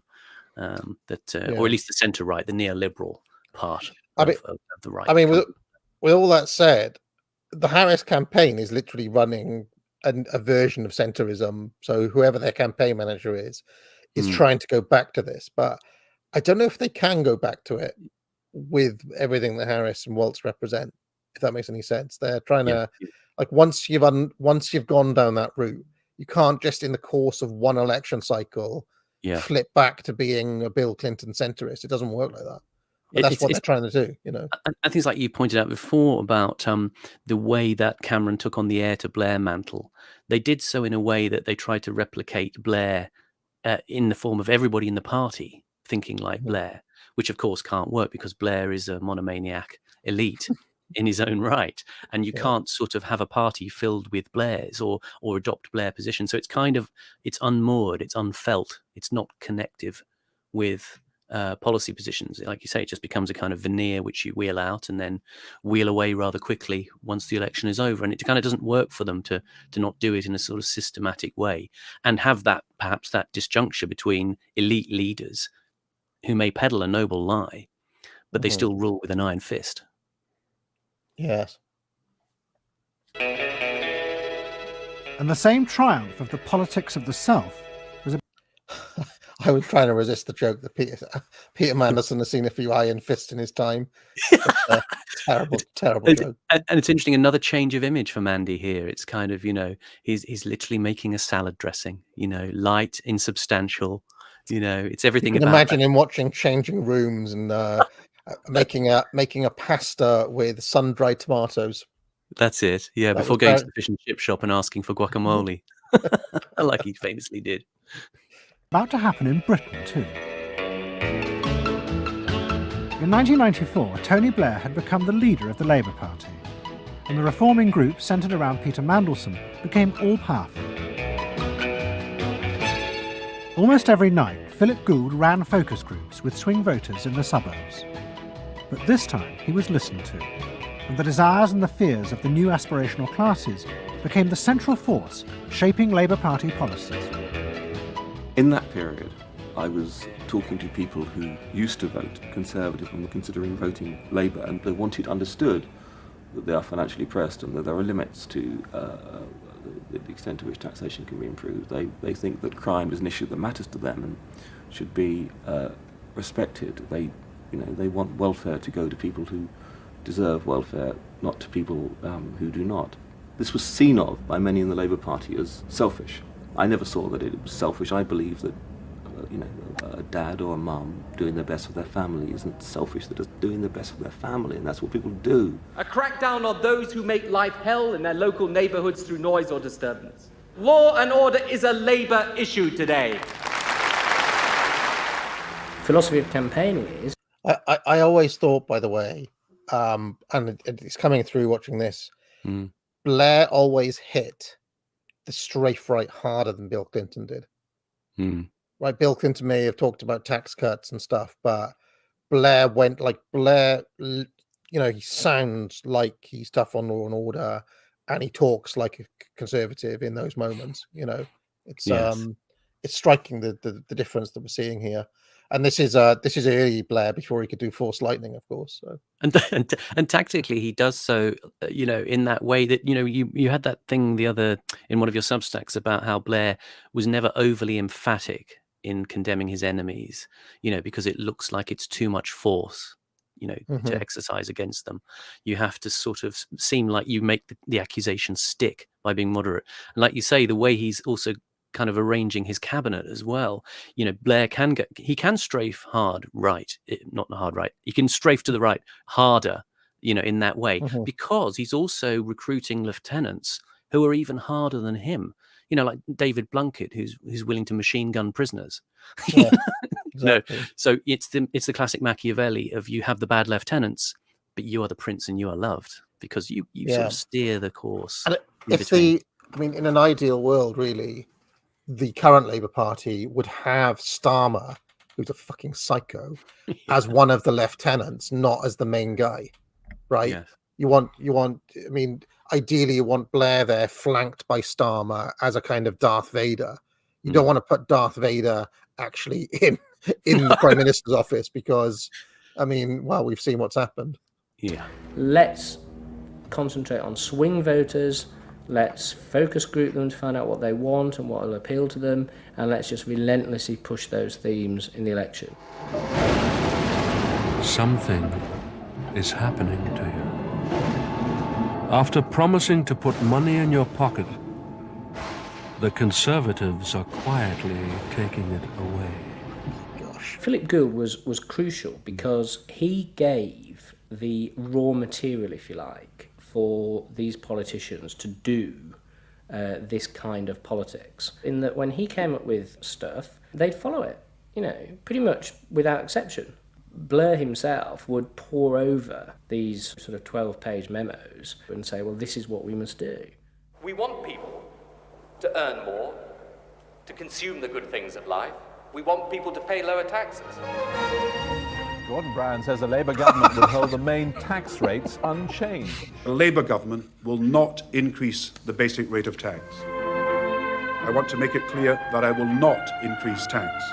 In fact, the Labour Party does stand for Middle England. Those that aspire to do better, to get on in life, and be ambitious for themselves and their families will do better with Labour. Groups of 8 people drinking wine and nibbling, Cheerios, what they thought determined effectively everything that the Labour Party did. And although those running the campaign liked to portray the new approach as their invention, it was in fact copied from the Americans, even down to the phrases that the American marketeers had tested on their swing voters. Peter Mandelson and his team were in the United States watching what we did and copied almost verbatim our approach in their 1997 campaign. The benefit system should be about giving people a hand up, not just a handout. Mandelson's not a fool if he's anything. Dead-eyed Mandelson Mandelson there. So why not do it? Pause. And that's one of the takeaway images again, like from last week. It's the front cover, Simon. Yeah, exactly. I talked about the billboard with the product being replaced by the image of the consumer, and there you have it, sort of the apotheosis of the image, the brand, and the man, and there he is holding it up in your face. The thing he said, I've not been able to find the attribution, but I remember him saying it at the time: the perception is as important as the reality. It also reminds me of my favorite ever Spectator article in defense of Blairism by Tony Blair, because he is, I mean, it shouldn't be lost on people. He is, I mean, think about the kahunas to hold up a magazine with a picture of your own face on it. At once styling yourself as the great leader, at the same time literally saying, look, what you see is what you get, and invoking the sincerity that made him the housewife's favorite. That's what swung it. I mean, you can watch this, and I know we joke about Blair, but you sort of can, especially from the point of view of the current time, feel yourself falling in love with Tone again, because he presages that moment of some certain level of competence, at least. Yeah, he's not messing around, is he? Hell no. I remember reading their manifesto and saying to myself, they just took it lock, stock, and barrel. On one hand, you're proud, and on another hand, you're bitch. Policies that would not directly benefit the swing voters, even if it meant sacrificing its fundamental principles. The commitment to public control of industry, which was enshrined as Clause 4 of the party constitution, was dropped. The aim of Clause 4 had been to use the collective power of the people to challenge the unfettered greed of business. But now, Tony Blair was faced with crucial voters who no longer saw themselves as exploited by the free market. They saw themselves as individual consumers who were fulfilled and given identity by what business delivered them. The new Clause 4 promised not to control the free market, but to let it flourish. Pause there for just a second. Yeah, go on, and just to say again, just to remind people, don't underestimate the agony of dropping Clause 4, the commitment to the public ownership of. Huge thing for Labour. Yeah, it was quite a ruction at the time, quite a huge birth pang. Didn't Corbyn try to reinsert it or something? Didn't he try to bring it back? There was talk of bringing back Clause 4 under Corbyn. I don't know if it actually happened, but yeah, I mean, the other thing that occurs to me watching this, that Curtis hasn't really drawn out as much as he might, is that as we're getting this segmented market approach to campaigning, there's also the dislocation of the campaign and the government, of what you promise in the campaign versus what you deliver. Because both with Clinton and with New Labour, they didn't actually do in office what they said they would. You know? Yes. This is what we're coming to in the conclusion very shortly. Yeah. Is more powerful than government. It is quicker, it is more creative. Business is the lifeblood of the country. From this come all the benefits that society needs. Employment, investment. I think, frankly, there is only one party getting business right, and that's New Labour. What New Labour did suits people who exert power in society not through the political system or not through the democratic political system. So it suits big business and it suits entrenched interest and it suits the status quo. Those three things, of course, just off the top of my head, being the things that the Labour Party is supposed to be, a counterforce to. What that means is big business get to carry on exerting their power behind the scenes, getting their way, because there's very old-fashioned. This guy needs to get on board with the private-public partnerships. He's stuck in the mid-20th century, isn't that right, Simon? Absolutely. Unfortunately, he's stuck underground now. That's the late Derek Draper, who was a Labour spin doctor, later became a psychologist, was married to TV presenter Kate Garraway and died as a result of COVID, unfortunately for him. Oh, dear. No countervailing pressure. Countervailing pressure isn't going to come from, 8 people sipping wine in Kettering. Here he goes, turning an awful lot of other blue seats red as well. I'm dancing. Are you dancing? Inside and outside. Very happy, very relieved, and very exhilarated. But those who masterminded Labour's victory in 1997 saw it as a triumphant vindication of a new form of democracy. By understanding and fulfilling people's inner desires through the focus group, they were giving power to individuals, not treating... Just to say, this piece of footage, I am actually standing over the road from Downing Street with my bicycle watching this happen. You're there? I was actually there. I was on the, Wow. I was just outside the Ministry of Defence because they sort of blocked you from getting any closer. But I went and stood and watched it because you knew it was going to be historic. It was just one of those things that the surge of feeling in the country was such. It was a bright sunny day, so I decided to sort of pedal down there and see if I could see Blair coming in. I literally missed it. Sort of like just as a bit he's passing the gates there, he'd gone in and I could see all the heads turning to follow him, and I just missed him actually coming in. But I think Peter Hitchens pointed out about how the crowds were actually not that big. And that I can certainly verify is true. There was a kind of renter crowd of people round the corner from Downing Street going in there. But it wasn't like, Whitehall was heaving. There's some aerial footage that shows there were a few people, but there were a lot of police around. But there wasn't a massive, the streets lined like VE Day kind of thing. It was a sort of set of two crowds peeling round the corner into Downing Street through the gates. And, the sort of the car came in, Blair got out. And as I say, I missed it at that point because I could see the cars had just parked up and I could see people turning to look at him. And so it was an interesting moment. But yeah, it wasn't that big a deal. Our memory of this moment, in a way, is spin and not the genuine article. Sorry, say again. Even our kind of memory of this moment is kind of fake in a way, kind of stage managed and spin doctored. Yeah, they said it was all kind of Labour Party activists, which was not unlike when Keir Starmer came in and they kind of lined Downing Street with a load of people from the Labour volunteers. But yeah, it wasn't a huge deal. I mean, you can see there's sort of the just behind there the double-decker bus. It wasn't like Whitehall was completely closed off and it was a massive event. It was I just got up there and I saw ahead that there was a sort of convoy of cars going around the corner in there, and that there was people sort of cheering and waving the little flags and stuff like that. But there wasn't that many. Very but interesting. I sort of anticipated that this would be something to look at, and I sort of just missed seeing him. I also want to draw the contrast between what we just heard about New Labour empowering the individual, and what Blair said last week in those interviews about getting the relationship right between the leader and the Yeah. public is Yeah. kind of a very interesting contrast. Yeah. Them as faceless groups who were told by politicians what was good for them. I don't see the focus group as some marketing tool. I see the focus group as a way of hearing what the people have to say. And I see the focus group as a way to a new form of politics. What the people give, the people can take away.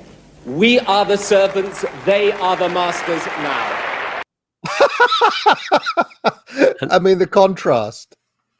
He's not saying that now, is he? Oh, exactly, exactly. He's literally on TV saying, "I am the master, and you listen to what I have to say because I know better." But this clip is his heir to Thatcher moment, because you recall earlier on in when she comes in, she talks about, we are the servants of the people, and he plays the same old Very card. interesting. Is that Bill Cosby there? Certainly looks like him. It does a bit, doesn't it? 1997 Oh no, he had a moustache. You couldn't see the moustache. Yeah. I think fundamentally important in that, because I think it is the end of the elitist politics that's dominated Britain for so much of the last 100 years. Wrong. It's just a new elite. In 1939, Edward Bernays, Sigmund Freud's nephew, created a vision of a future world in which the consumer was king. It was at the World's Fair. I should say by the way that is not actually a true reflection of what Bernays says in his books about the consumer being king. Bernays literally talks about reshaping the public's dreams for them, and invisible dictators. So, I mean, it's not like Bernays was some like Democrat who wanted to give power back to the people. He was a really dyed-in-the-wool elitist, if you read it. And in fact, on polling, there's a book called Crystallizing Public Opinion by Bernays, less well known than Propaganda. And he's got a whole bit on polling in there. And he says, well, listen, don't tell me what don't tell me what the public want. It is up to us to change what the public want, basically. So it's not entirely true that he saw a consumer-led society, or if he did, it was only the illusion of the consumers leading, because really all of the hopes and dreams of those consumers had been pre-programmed by him, essentially. So in New York, and Bernays called it Democracity. It was one of the earliest and most dramatic portrayals of a consumerist democracy, a society in which the needs and desires of individuals were read and fulfilled by business and the free market. The World's Fair created a spectacle in which all of these concerns were met, and they were met by Westinghouse and General Motors and the American Cash Register Company, and company after company presented itself as this sort of centerpiece of a society in which human desire and human want and human anxiety would all be responded to and would all be met purely through the free enterprise system. There was this sort of notion that the free market was something that was not guided by ideologies or by political power. It was something that simply was guided by the people's will. This was the model of democracy that both New Labour and the American Democrats had bought into in order to regain power. They had used techniques developed by business to read the desires of consumers, and they had accepted Bernays' claim that this was a better form of democracy. But in reality, the World's Fair had been an elaborate piece of propaganda designed by Bernays for his clients, the giant American corporations. I'm glad that Curtis has not left it there, because yes, this is his, but this was a fantasy moment. This was a fantasy, yes. This is what we're talking about. It's democracy is ingested up into power, not the other way around. Democracy at this point becomes just a modality. It's not a destination, you know, and that's where you get the disappearance of the ideological. It's just to achieve that electoral victory. I mean, you know it's serious when the long Zimmer note comes in, the long lunar note. Privately, Bernays did not believe that true democracy could ever work. Yes. He had been profoundly influenced in this by his uncle's theories of human nature. Freud believed that individuals were not driven by rational thought, but by primitive unconscious desires and feelings. And Bernays believed that this meant it was too dangerous to let the masses ever have control over their own lives. And consumerism was a way of giving people the illusion of control, while allowing a responsible elite to continue managing society. Yes. It's not that the people are in charge, but that the people's desires are in charge. The people are not in charge. The people exercise no decision-making power within this environment. So democracy is reduced from something which assumes an active citizenry to something which now increasingly is predicated on the idea of the public as passive consumers, the public as people who essentially what you're delivering them are doggy treats.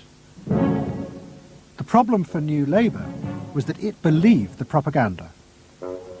They took at face value the idea promoted by business that the systems invented to read the consumer's mind could form the basis for a new type of democracy. Once in power, New Labour tried to govern through a system that Philip Gould called continuous democracy. But what worked for business in designing products led the Labour government into a bewildering maze of contradictory whims and desires. For much of Labour's first term, the focus groups said that the railways were not a high priority, and Labour's policies faithfully reflected this. But now, those same groups are blaming the government for not having invested more money sooner in the railways. The point. This is where Blair is quite honest today and says, well, he didn't know anything when he first became the Prime Minister.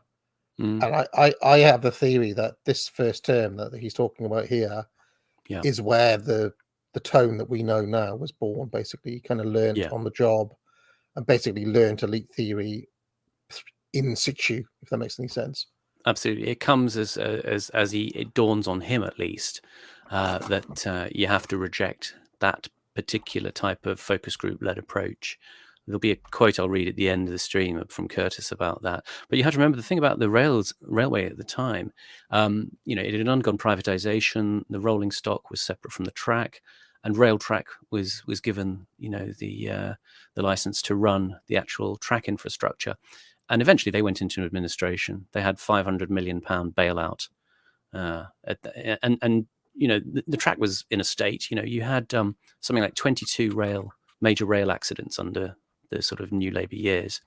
There were 31 people killed at Ladbroke Grove, 417 injured in 1999. At Potter's Bar in 2002, there were 7 people dead, 76 injured. Overall, 81 people were killed in rail accidents during that period, just because of the state of maintenance of the track and all sorts of other accidents that happened. But the privatization had sort of begun to show cracks at that point. I like Peter Hitchens would support re-nationalising the rail lines. Yes, I'm afraid I would too. About focus group politics is that there isn't one because people are contradictory and irrational, and so you have a problem in terms of deciding what you're going to do if all you do is actually listen to a mass of individual opinions that are forever fluctuating and don't really have any coherence, and crucially are not set in context. So that's why people can say, I want lower taxes and better public services. Of course they do. You say, do you want to pay more taxes to get better public services? People are less sure. They then don't believe that if they do pay more taxes, they will be spent on better public services. So you end up in this quagmire where the truth is a politician has to say, look, this is what I believe. I believe that you should pay slightly more taxes to make better public services. And Yeah, it's this. I also think that by 2002, was their election 2000? No, 2001, wasn't it? Blair reinvented himself as a conviction politician, which is a large part of his kind of rhetorical arsenal, conviction politics, and leading with the vision. And if you read on leadership, he talks about that pretty extensively as well. But I don't believe that he was fully kind of developed or cognizant in his first cabinet, the first ministry from 1997 to 2001. He's learning a lot of stuff on the job, and a lot of mistakes are made by, stupid things like actually believing in democracy, as one of them, for example. Yeah. I pledge that I'm competent enough to actually use that money wisely. Do you want that vote for me, yes or no? And that's what Blair has failed to do. Great header. Blair turns around and sort of tries to feed back to them what they already believe.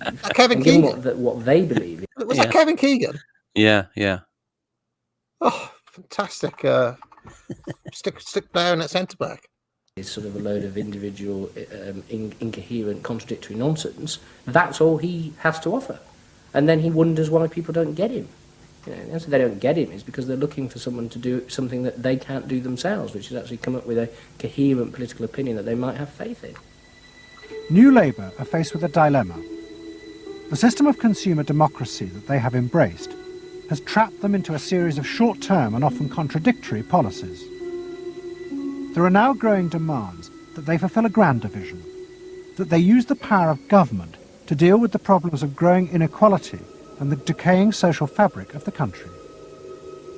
But to do this, they will have to appeal to the electorate to think outside their own self-interest. Pause. And this would mean challenging the now dominant Freud... Go on. And this is a quote from Curtis himself, just talking about this latter period of this transition that you mentioned. He says about Philip Gould, he says, yes, he was clever, he was the technocrat, because Gould spotted early on the whole idea of focus groups and how you could extend them. What went wrong with New Labour, which I think is quite interesting, is that Blair got fed up with focus groups and started to do something off his own back, which was Iraq. It was almost like he got fed up and felt imprisoned by them. No one has ever explained to me why Blair went to war in Iraq. My own personal theory is that he got so fed up with having to focus group everything that he just thought, oh, sod it, I'm going to do something off my own back. And then he discovered he could. Because the really interesting thing about that time, it's really odd, you have this obsession with focus group politics, which is that you have to ask people what they want, otherwise they will turn against you and you will lose power. Yet at the same time, you can decide to invade Iraq, 2 million people can come out onto the streets of London, and you go fuck off. And they go, all right, and they go home. Yes! Unlimited power! Yeah, exactly. Yeah, exactly. Very good quote. Very good quote.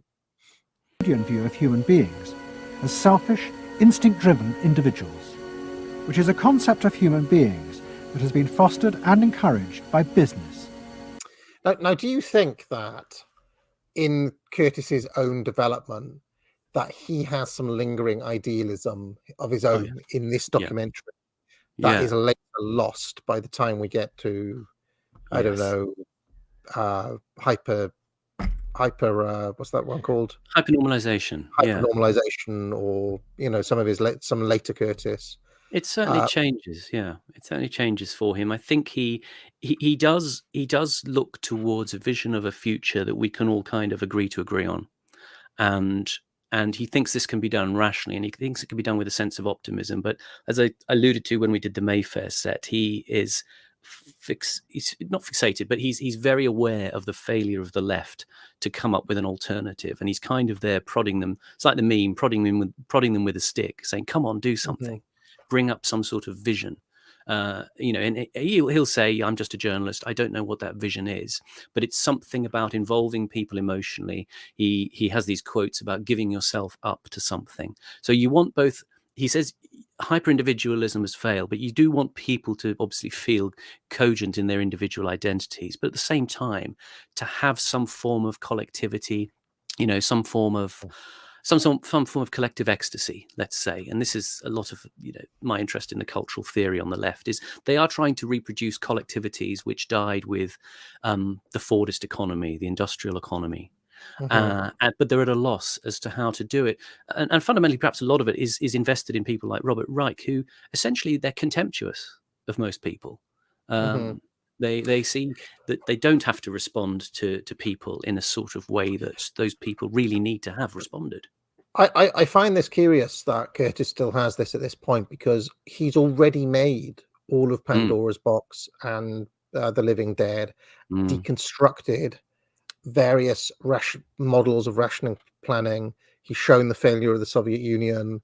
He's shown the failure of the kind of American New Left, if you want to put it that way, the FDRists, the New Dealers, if you want to put it that way.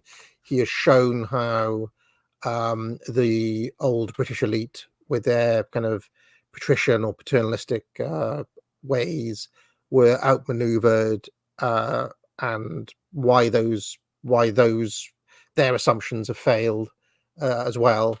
So it's kind of surprising to see him cling on in a way here to something like, but he doesn't quite know what he's trying to get towards, if that makes any sense. And this is going to develop. I mean, Power of Nightmares is next, but then there's The Trap, where he really, gels this sense of powerlessness, and he goes on to, sort of sidestep it a little bit in subsequent documentaries where he starts looking at foreign policy again. But the interesting thing for him is, and this is a quote that he gives that goes sort of to the heart of the Boomer Truth regime. So I'm going to just give this as a major learning point for him. After Century of the Self, he says, "We're all self-expressing. It's the conformity of our time. They'll look back and say, my God, it's a bit like how they all wore the same hats in the 30s. They were all self-expressing. What seemed rebellious to the artists of the 60s and 70s was actually a reflection of something much deeper that was happening within the very power structure they didn't like. Capitalism was actually becoming like them. The interesting thing about our time is that however radical the message in your art, if you do your criticism through self-expression, you're actually feeding the very power structure you're trying to overthrow. The power structure you're criticizing also believes in self-expression as the ultimate goal." Oh, it's brilliant. You have to send me that, Simon, because that's basically that's the whole Boomer Truth book. And this is what he develops in the idea of the trap.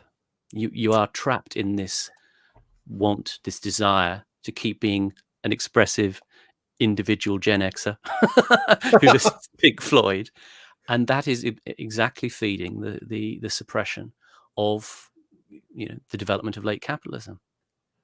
I might have to give up on Boomer Truth regime, or just have it like be 2 pages long and be like, no, it needs to be out there. Watch Adam Curtis, because I mean he's got like 90%. 95% of the way there. That quotation that you just read out is basically it. That's the whole thesis. It's like the the theories of Darwin, the evolutionary theory. When you look back at the time Darwin was working, there were lots of people who had bits of it in separate ways. There was sort of, I don't know, half a dozen, 6, 8, 10 people, other scientists who were working on elements of it, and Darwin was the one who just managed to pull them all together as kind of unified theory, and popularize it. And I think that's still important. I think that's why the idea of the Boomer Truth regime is a sort of imminent cultural meme to be expressed, properly.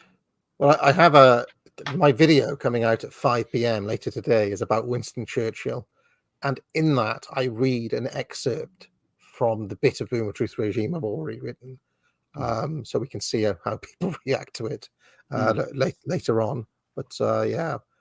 I don't know.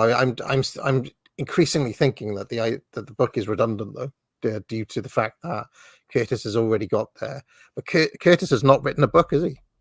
It's all in these fragments. As you say, as you say, he works through his subsequent documentaries, kind of searching in the dark for something to pull together, and he can't quite do it. He's agonized about, as I say, he's mostly fixated on the left. He doesn't really look at the right. He doesn't say, well, what are you on the right doing? He sees the right as having, led to this, I suppose, this kind of failed state of, free market serving of the desires of the self. And the left has to come up with a kind of principled objection and a sort of a new utopia. But he recognizes that the utopias of the left failed, for the very reasons of ego and self-destructivity that he showed during this documentary. The only time he's really looked at the right, like the real right, so far has been in was it in the Mayfair set where he was talking about the recreation of a Britain that never existed, basically Trumpton. Yes. There was that, and I felt he was a little bit too easily dismissive of that as being a fantasy. Yeah. Because I mean, I feel that there's power in those ideas, and he recognizes the power, but he I don't know, I just think he was too easily. He was. It's a recurring theme when you read his interviews. I mean, here's another quote. He says, "I was reading a sociologist called Max Weber the other day. Back in the 1920s, he was predicting that we would all be taken over in a bureaucratic age. It could be left-wing or right-wing, but we would enter into what he called an iron cage of rationality. It would be a wonderful world where everything was managed, everything was rationally done. But what you would lose was enchantment. It would become a disenchanted age. You would miss the sense that there are things that are mysterious and wonderful in their mysteriousness." He said, "The price you pay for going into the iron cage is you become disenchanted. I sometimes wonder whether conspiracy theories are an attempt to re-enchant the world, but in a distorted way." Yeah, I mean, I guess my objection is just more, even more fundamental, which is that the village green does actually exist. Yeah, like well, the England that they were, like, it did actually exist. It wasn't just an illusion or a fantasy or a romance or something. No. It was actually real, and it's talked about, and it's we've got footage of it. And, we've got people like T.S. Eliot, capturing it in real time. So I just don't understand why Curtis just is so blasé in the way that he just says, "Well, yeah, all of this kind of Britain was just made up by the right." I mean, it wasn't made up.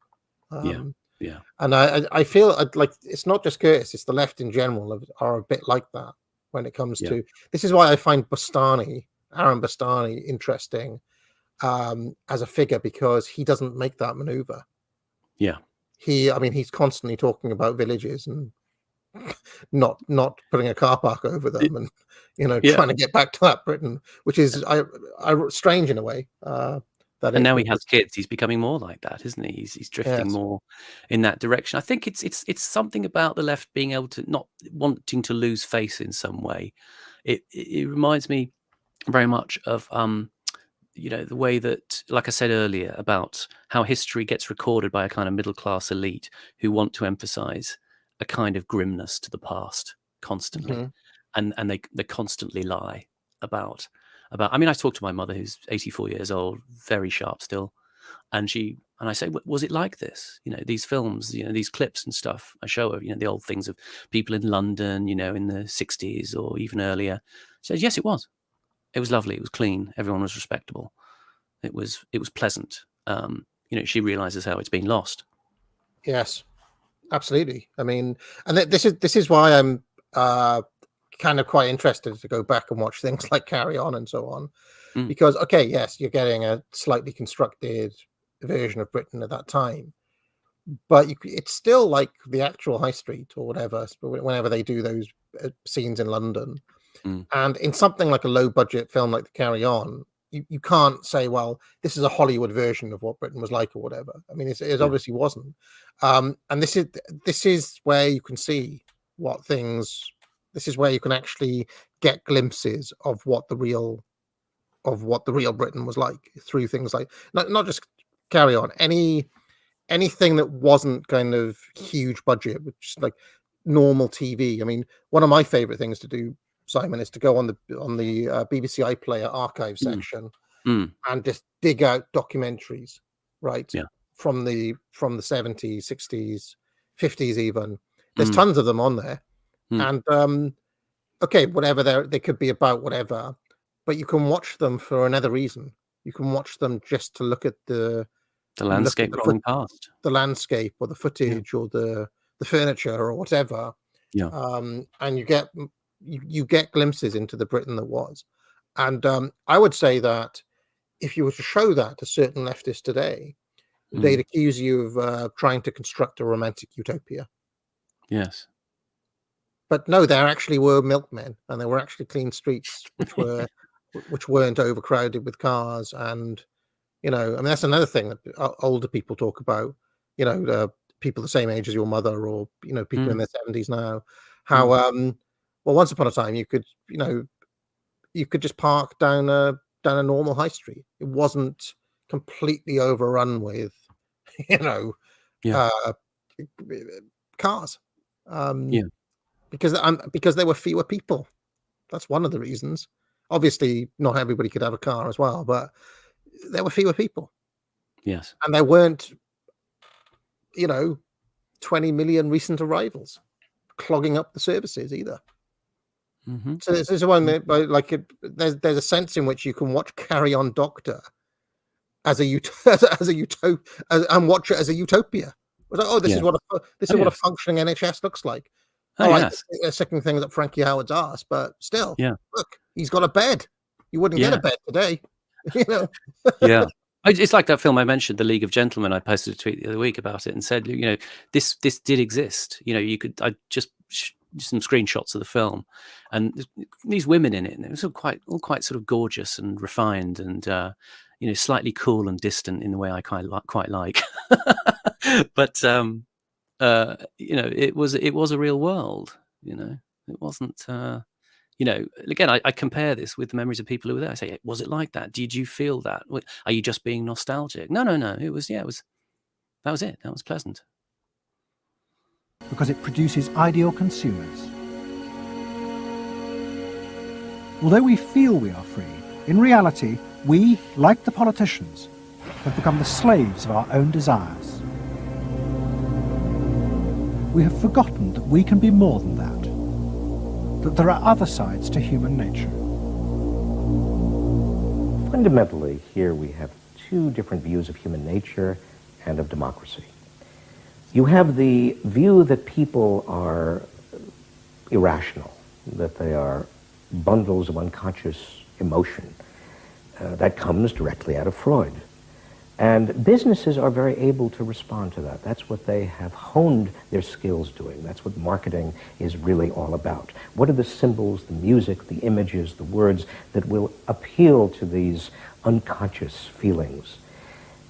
Politics must be more than that. Politics and leadership are about engaging the public in... This probably explains why he's having such a meltdown over Trump. Because Trump is almost like the ultimate expression of politics as kind of irrational in a way.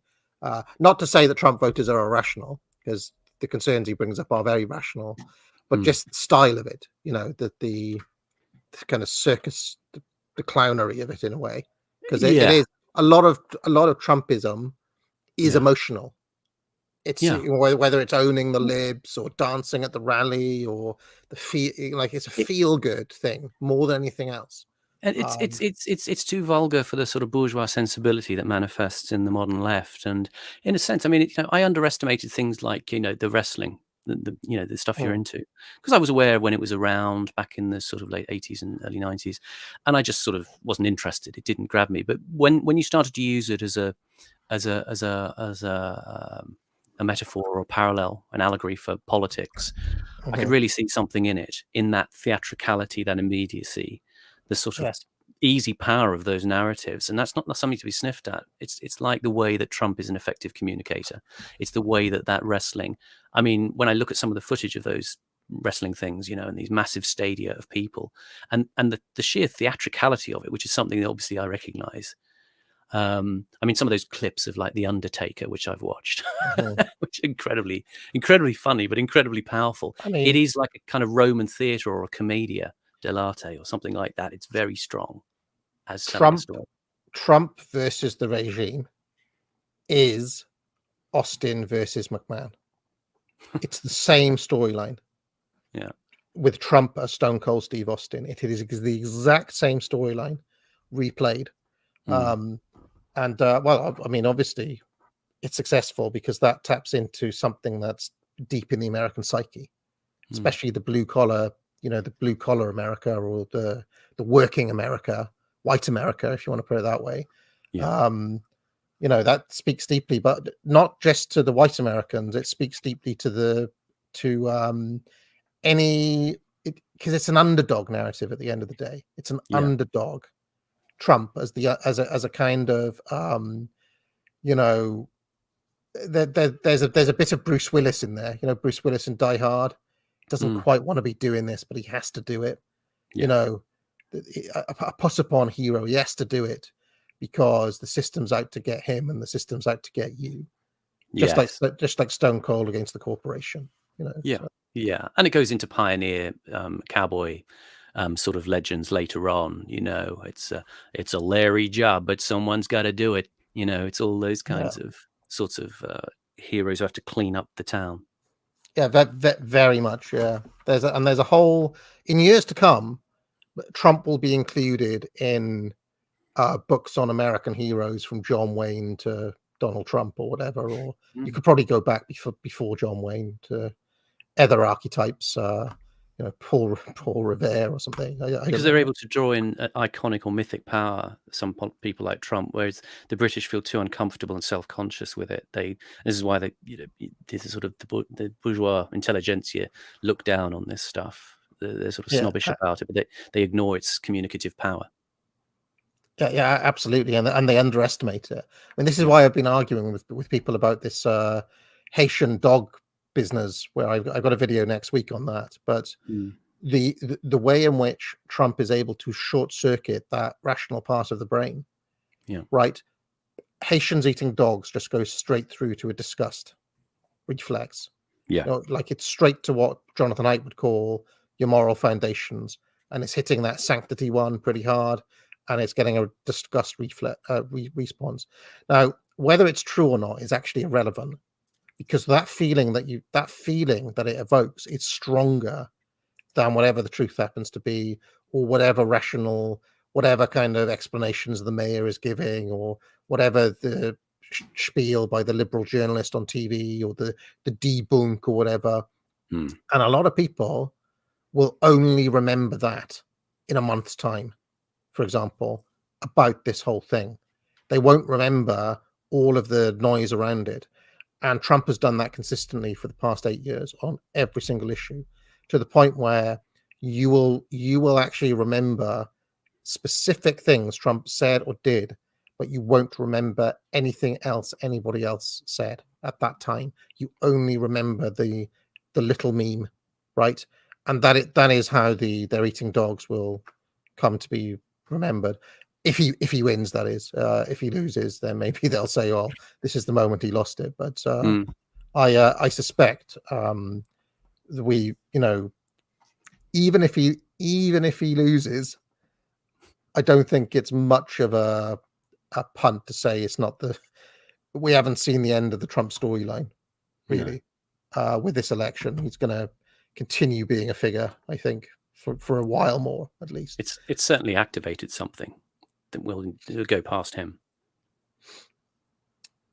But yeah, I mean, this has fried the brain of Robert Reich. A rational discussion and deliberation about what is best, and treating people with respect in terms of their rational abilities to debate what is best.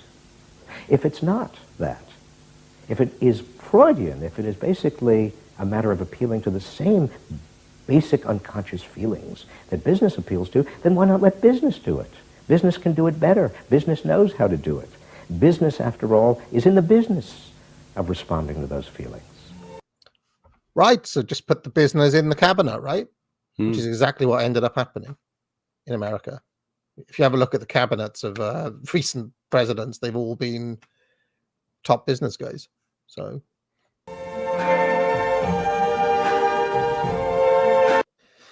excellent. So that was the Century of the Self. Absolute classic from Curtis. I feel that of the 4 parts, probably part 3 was the strongest part. Do you agree with that, Simon? Yeah, absolutely. Yeah, absolutely. There's plenty to chew on that comes out of it. But as we say, go and do your own thinking, guys. Question Curtis, fill in the gaps. But there's an interesting lineage of thought, like you say, that's coming through as he is kind of learning, perhaps becoming disillusioned in some way, but at the same time yearning to find a solution to this problem of capital P power. And like I said, he essentially shows in this documentary that capital P power subsumes democracy. It's not the other way. It's not that we are in charge. You see, I don't think that Curtis is completely wrong to have a certain nostalgia for, I guess, what you call the post-war consensus, or Oh, a yeah. more kind of responsible paternalistic government or whatever, because Yes. that seems to be what he yearns for in a lot of these documentaries. Yes. And I feel that as well. I feel that as Yeah. well, because there is that sense that people pull together Yeah. in that kind of 50s and 60s moment. Now, of course, there's all sorts of reasons why that fell apart. But had they been able to kind of weather that storm a little bit without the Thatcher revolution in some ways, I feel like the country would be in a better state now than it is, because really what we're talking about is the complete dissolving of all social bonds in Thomas Carlyle's sense. Yes. And that is massively accelerated since 1979 in this country. Yes. And I don't just blame Thatcher. I mean, Blair is part of it. All of these things Curtis is talking about is part of it. Americanization, whatever you want to call it. But I feel like unless this nation and every other nation recaptures some sense of that collective identity that Curtis is trying in some way to cling back to, then the kind of the globalists will have basically just won. Like like the idea of the world without borders, where there's basically no distinction between an Englishman and a Frenchman and a Somalian, for example, basically will slowly but surely come to manifest. Only, fast forward 200 years and maybe everybody is this strange Karamak color and has an average IQ of 90 or whatever, but essentially they would have won. We will be living in the Klaus Schwab world, Yeah. So, but I feel that we may be on a path, Simon, where the actual realities of human nature are kicking in a way that is possibly too strong for this set of elites to overcome, in a way.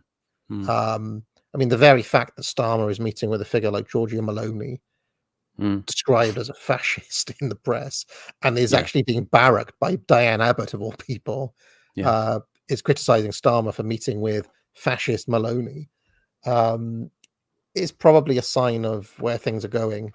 I do wonder if Tone, for as all powerful as he is, may have a bit of fantasy.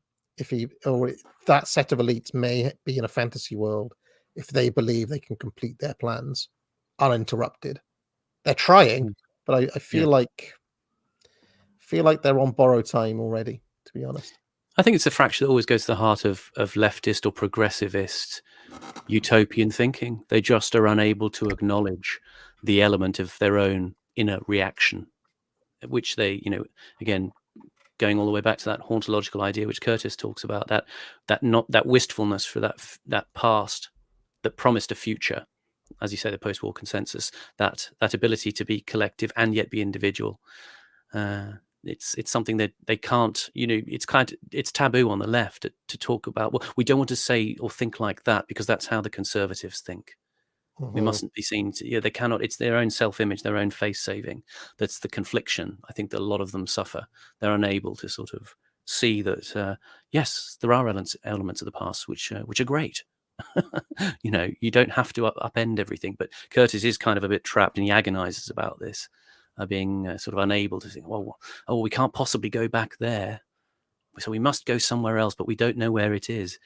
Well, maybe back there is part of the clue. It's some of that feeling that you're expressing that people yearn for, even on the left. Well, there's a few super chats here. If you're willing to stay another 10 minutes, Simon. Yeah, of course. Rave Pants says, "Thank you, AA and Simon, for these invaluable streams. Most enjoyable and informative. Looking forward to more office hours soon." Yes, office hours is 2 p.m. every Tuesday. Quite a number of you joined me for that. but there are more of you who could join, of course, and will, as I enact my Johnny Valentine retraining of the audience. Those figures will go up over time, I am sure. But yes, thank you, Rave Pants. Lurker says, in light of today's Curtis Doc AA, thoughts on the Mad Men series? Now I've never actually sat down and watched Mad Men. Have you, Simon? No, I me always, neither. I always liked the aesthetics of it because I'm into Mm. mid-century modern furniture, but I never bothered to watch it. There was a whole period around the time that Mad Men was on where there was the very annoying box set guy. Do you remember, Simon? Yes. Oh, you must watch this. It's the best series ever. You know, Yeah. oh, I watched it all in one weekend. You have to watch it. You'd love it, Yeah. type thing. And I never did. I basically the only ones I watched were Breaking Bad, which I thought was pretty good, and what was the other one like that I watched, which was very highly raved about? I watched Game of Thrones and I watched Breaking Bad, but I basically have because what do they call it? Event television, or there was that kind of the box setization. I never watched any of them. Lost, 24, Walking Dead. Why don't you all fuck off? You know? They're very emotionally demanding. Commitment demanding for, you know. And famously, I watched The Wire up until the episode where they work on the docks, where I had a moment of crisis where I thought I want to be a docker and work on the docks. I remember the Docker identity on Twitter, Docker 66. And then, well, yeah, I mean that was a callback. It was actually I'm trying to remember when I watched Wire 2012. Working on the docks was the bio. Yeah, Docker. Do you remember? Yeah. But yeah, it was not to be. Brulaham says, AA, PTSD, my traumatic American experience in the lifts, the absolute horror of small talk with strangers. Simon, isn't it great? Lamau, classic. Well, I mean, I don't kind of begrudge them. I don't kind of. I think it's nice that they do it, but sometimes you just want to listen to racist podcasts in peace. I like Americans just randomly chatting to me, so I generally like Americans anyway. So there we go. Chris Primer says, it might be on topic, but have we ever covered the rat utopia experiment? Well, we've talked about it many times. I mean, this was kind of old hat even back in 2017. I remember talking to Dave, the distributist, about it lots of times. The mouse utopia. So yeah, I mean that was the experiment where they fulfilled all the needs of these mice, and they basically became progressive, degenerate, aggressive, progressive lesbians, and they end up killing each other basically. So Broman Hank says, I like the term technocracy. Sorry, I like the term technocracy for this. Technocracy and oligarchy. Sorry, technocracy and holocracy. Early Blairism is a perfect example. Feedback to them what they already believe. Yes, I think the main problem with that term taking off is it's quite difficult to say, which is it needs to be like catchy. You need to have a one syllable or two syllable punchy, you know. It needs to be like something you'll remember, like 3-word slogan type stuff. 3 words, so 0 seats, boom, a truth regime. You know, I don't know. I've always been a firm believer in easy to say, easy to remember. In fact, I have a whole theory of the 2 syllable. I talked about this before. You know, 2 or 3 syllable names work better in politics than hard to say names. Tony, Blair, Donald, Trump, easy to remember, impactful. You know, Michael Dukakis, less so. Yeah. And I think this about the current Tories. Kemi Badenoch, no. Tom Tugendhat, rubbish. These are no hoper. They have no hope whatsoever with names like that. So. It's like the nominative determinism with dating. I believe girls tend to go for names like Matt, Dan, Sam, I was always losing out to Dan's, I seem to recall. All right. I think that is it in terms of super chats, unless I'm mistaken. That seems to be it. Thank you very much, Simon. Where can people find you? I'm at Simon__Roberts on Twitter, and I may return. And I will just remind people, do buy courses at the Academic Agency. 5 p.m. I'm back. I have a Winston Churchill video essay that people should be interested in, based on the recent interview with Tucker Carlson, etc. So you can watch that. My Carry On documentary is on Friday night. I've got something on Niger coming out tomorrow, and I'll be back on office hours next Tuesday. So have a great week, everybody. Get out, the lot of you. What goes on in this town is none of your business. As long as I'm living here, it is. Then maybe you shouldn't be living here! Well, that's easily fixed.